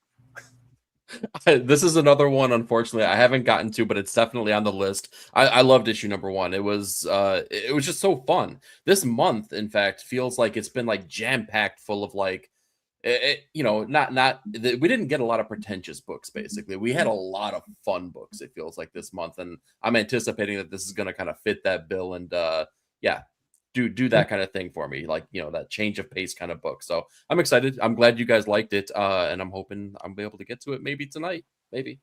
I'm sorry for spoiling some of the bits, but I think they're still going to hit. I don't think that no pretentious books. No pretend. We had dialoaded this month. We don't need no pretentious books. Come on now. Oh, come on. I think that was the least pretentious book in a pretentious series. I really do. I mean, I picked it as one of my favorites, so I can't speak. Yeah. It's definitely a book that knows what it's doing. It's crazy. Yes, for sure. Yeah. All right, man. Well, that was a freaking awesome round of books to talk about. Now it's time for rapid fire. The best of the rest. Nick, yeah. why don't you kick us off? What you got? I'm going to shout out some books that we might not normally talk about. We have Is Ted Okay issue number 2. What a crazy, weird series this has been so far. David Krishnan. Following me. Yeah, it's nuts, dude. Like I keep saying, I was talking to you guys, Eric and Stu in the back chat. I was like, I don't know where this book is going. I don't know if he knows where this book is going, but I'm having a great time just being in like Depression Town with this story so far. And it's just the visuals are insane. And it could really go in 100 different directions, but Is Ted Okay issue number 2 has been great. Catwoman 85 is really solid. I'm really digging Catwoman. I did what you did, Robbie, with Spawn, dude. I just jumped into Catwoman a few issues ago, and I've been loving the ride so far. A lot of cool callbacks to year 1. We got Molly back in from year 1. She's up to some no good. With Black Mass doing some crazy stuff. We had some great revelations in the previous issues too. So definitely check out Catwoman. Usabio Jimbo Kaito 84 was pretty solid too. That was a book I had to read that maybe twice to really appreciate the story because I was so enamored by the art, the hand painted art inside there. What a crazy thing about, Usagi's lineage going a couple thousand years or whatever it might be, 100 years, whatever, into the future into 84. So it's got that whole vibe to it. Really interesting book. I'll shout out Speed Racer, of course, because Speed Racer is just a dope ass title and everybody should be reading that with Racer X. Both of them are great series. Night City came out with issue number 2. Night City was really solid. A little bit of step back on the action and adventure and everything else, but we got to learn just like how formidable our Lex Luthor character is and how crazy he's going to be. And then the last book I'll shout out is Spirit of the Shadows 3. That was a great ass book, man. Yeah, Spirit of the Shadows was so much fun. Like we talk about Javier Rodriguez over on Martian Manhunter. Like Nick Camendi's doing the same kind of thing in this book in a different way. Like I would put them in the same graduating class in a way. You know what I mean? Like you could obviously see that they're very similar from their approach to the page, to the color schemes and everything else. And so that book is really cool. And we learned a lot about our characters in this one and just like the rules of being alive and dead and stuff. So it really pushed the story forward too.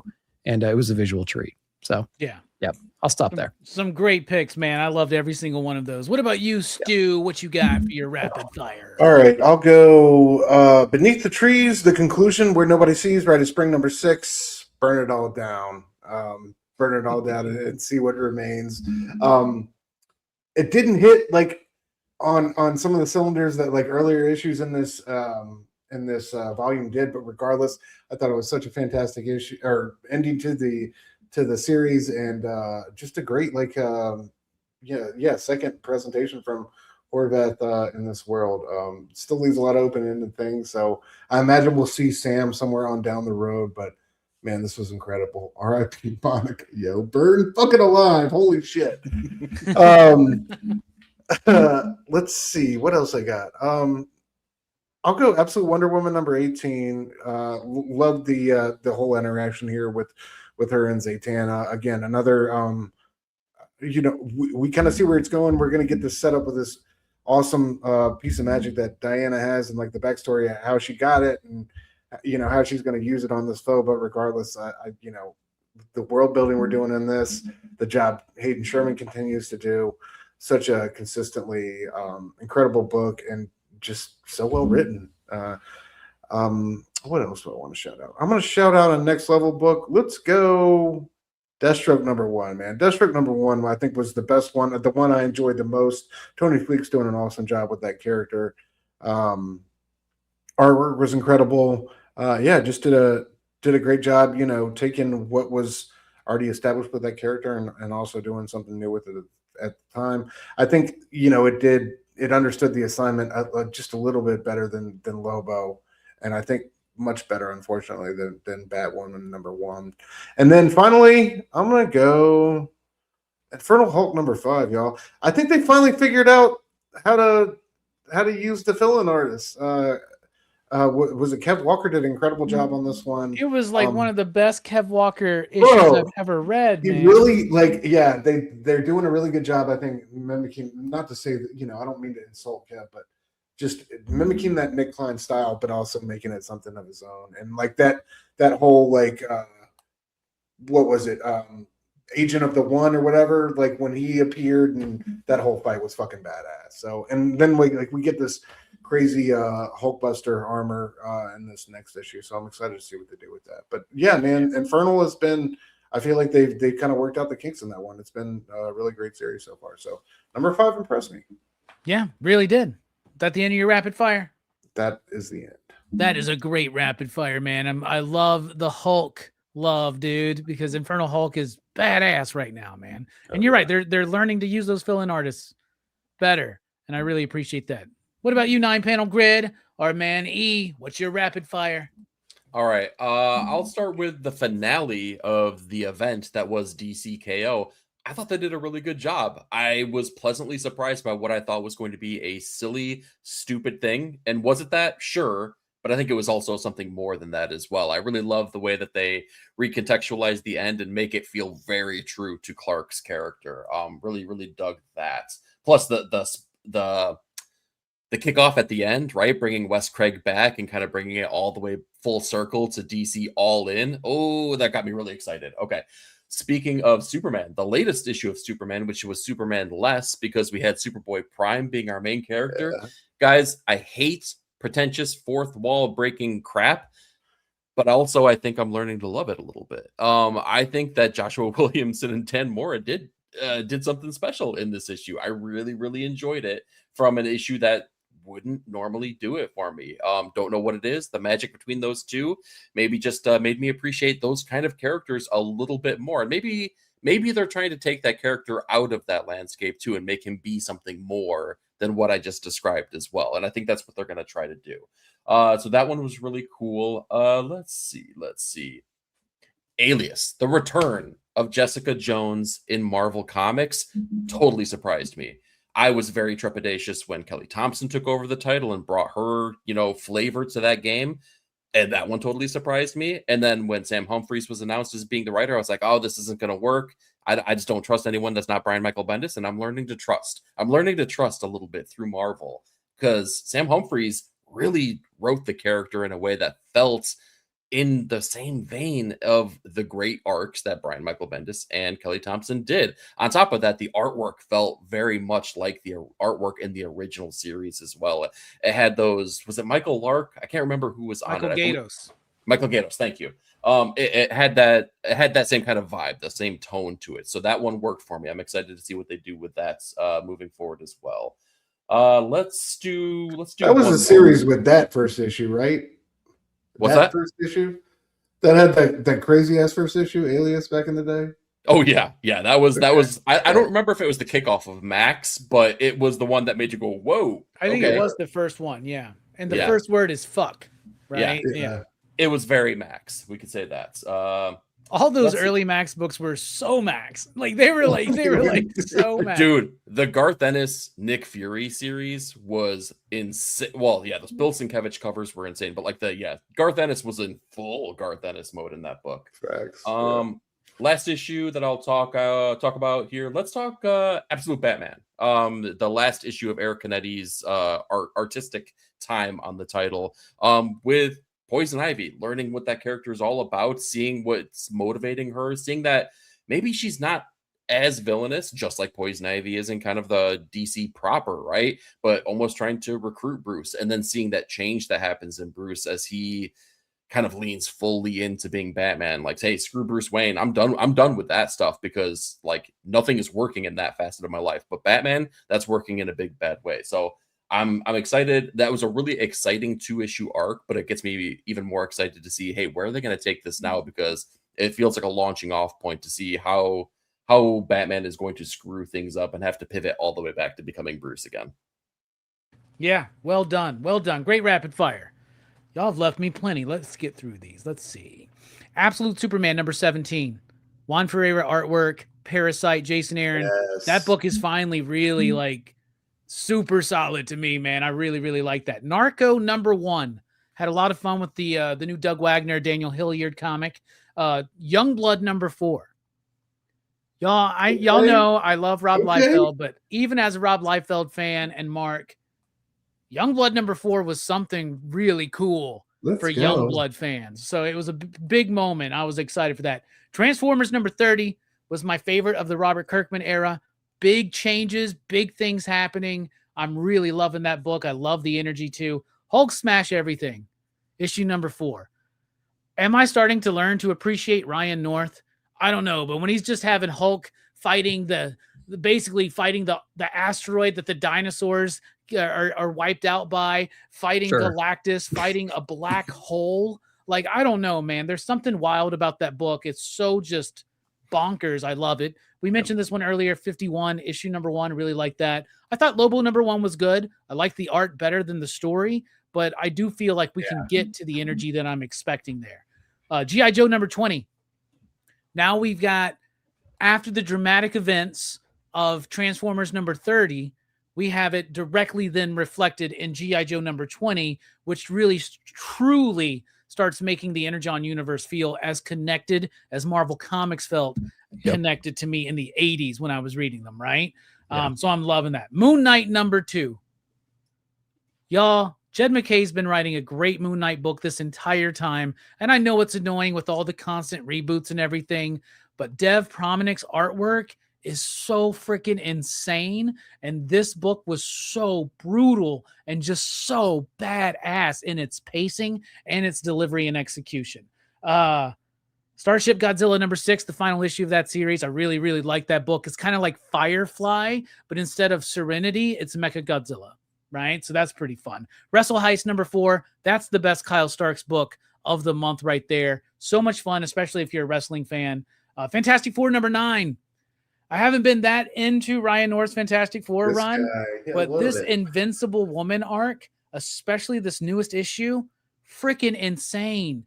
The way that he's thinking of how Sue could potentially level up her powers. It's an evil Sue Richards from another dimension, but the way she utilizes her powers, that's just very clever and insane. Peril of the Brutal Dark. We talked a little bit about that earlier. Really like that. And man, I got to give a major shout out to something because it's way better than I thought it was going to be. But Superman Spider-Man was good through and through. Mm-hmm. It was a celebration of two of the most iconic superhero characters in history, in the world. And every single one of these stories blew me away. Every single one of them, not blew me away, but they really entertained me. I felt the energy of what something like this should be, which is a celebration of these characters and these companies and these creators. And honestly, the undersung, I mean, like out of nowhere, the Punisher Power Girl team up. Dude, the ending of that, like the best thing, dude. I was like, yeah, boy, get it. Especially if you got some issues with Paul, that character from recent pages of Spider-Man. Oh my god, it was so good. It was good. Oh, and Jorge went the fuck off, man. Like, yes, I thought he just did a great stuff, man. I mean, it's like that first story is really good. Yeah. It is, and it's Mark really Waid and him, and then like that's what it's supposed to be, man. Like that's what you want to see. Oh, man, freaking awesome, and it's so cool to see Jorge Jimenez do like Doc Ock and Spider-Man. Yeah. It's insane. His Doc Ock looks so freaking gnarly too. And then the referencing of that. Yeah. So of course. We'll see. You know, I don't have as high of hopes for the Marvel one because with the Deadpool and Batman ones, it felt like the DC one was better than the Marvel one. Sure. But this one might just be the best all the way through. Yeah. Out of all the ones that they've done recently. So I really, really like that. So y'all like that? Good. That was cool. That's cool. Yeah. Hell yeah. Good to hear. All right, that's my rapid fire. That's what we got. Thank you all so much for joining us here for the monthly comic book review. We'll be back in a month to talk about the best comic books of April. Nick, thank you for being here. And everybody, follow these fine gentlemen. Links to their channels down below. Nick, final thoughts. Yeah, dude. Yeah, appreciate you having me on here. Like always, good seeing you guys. Yeah, Nick Comic Culture. If you're into comic book reviews like this, got it coming out every Saturday night. Do a live every single month. Last Sunday of the month, the comic book look ahead. Usually Eric's on there. He's a regular at this point. We could talk about what books we're looking forward to coming up. So that should be coming up here this Sunday. If you're around, Eric, heads up. So we're looking at that. Thanks for the notice. Absolutely. But other than that, you know, comic book reviews and hauls and you know, FOC stuff, just letting you guys know. I try to have a channel that's like informative and give you my opinion on stuff. So if you need to get into the hobby, if you have somebody that's going to the hobby, I have a whole playlist for like how to get into comics from my perspective. And then just educational stuff like this is what books are coming out. This is FOC. This is what's at the shop. These are things to look forward to. So yeah, trying to be a good resource for just knowledge in general, things I've learned over the years. So, and I've learned a lot from these guys, obviously, over the last 10 years. So yeah, shout out to you guys too. Thanks so much. Well, we've learned a lot from you too, man. We always appreciate you. There you man. go. Stu, final thoughts. Thank you so much for being here. And I Oh, love your Barry Windsor Smith Wolverine back Thanks, there, man. Yeah, new edition. Hell yeah. Yeah, I love it. Thank you so much for having me, bro. Always an honor to be here with you fellas. You guys are really, I think, the three best comic book reviewers in the game to me. So it's an honor that you let me hang out. You can find me at Dr. Doom's Fan Club, IG and YouTube.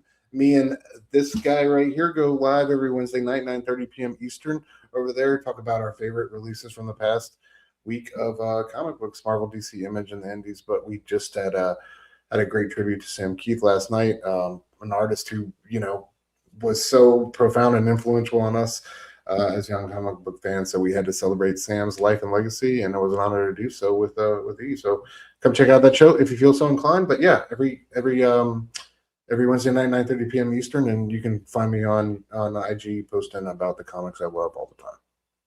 Hell yeah. Hell yeah. Everybody go follow Stu on IG and on YouTube.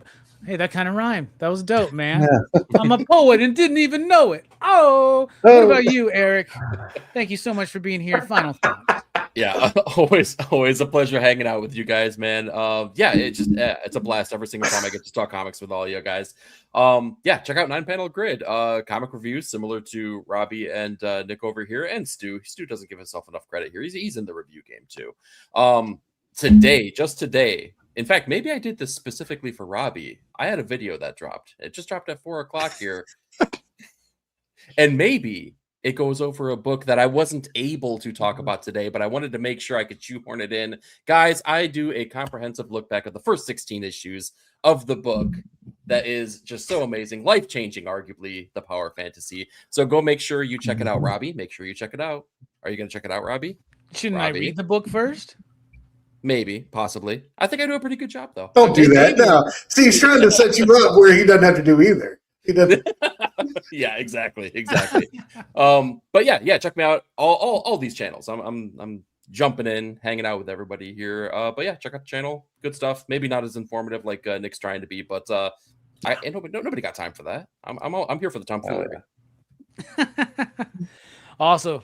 Awesome. Thank you guys so much for checking out the show. We, of course, also not just talk about comic books on this channel. We talk about movies as well. We are near the end of March Madness. I will be over at One Collection Down tomorrow night at 8 p.m. Central Time to talk about the movie California. I have not seen this movie since it first released, and I watched it on VHS, man, and I don't remember liking it. So that's going to be interesting. Right before that show, join me at 7 p.m. Central Time. I'll be talking to Joe Casey here on the channel, bringing him back on. And then Monday night, we're ending March Madness on PCP Movie Night here at 8 p.m. Central Time on Monday with the Psycho franchise, all Psycho films, all 5 reviewed and discussed. It's going to be great. It's going to be fun. We appreciate you. Station, pop, boom. We love you.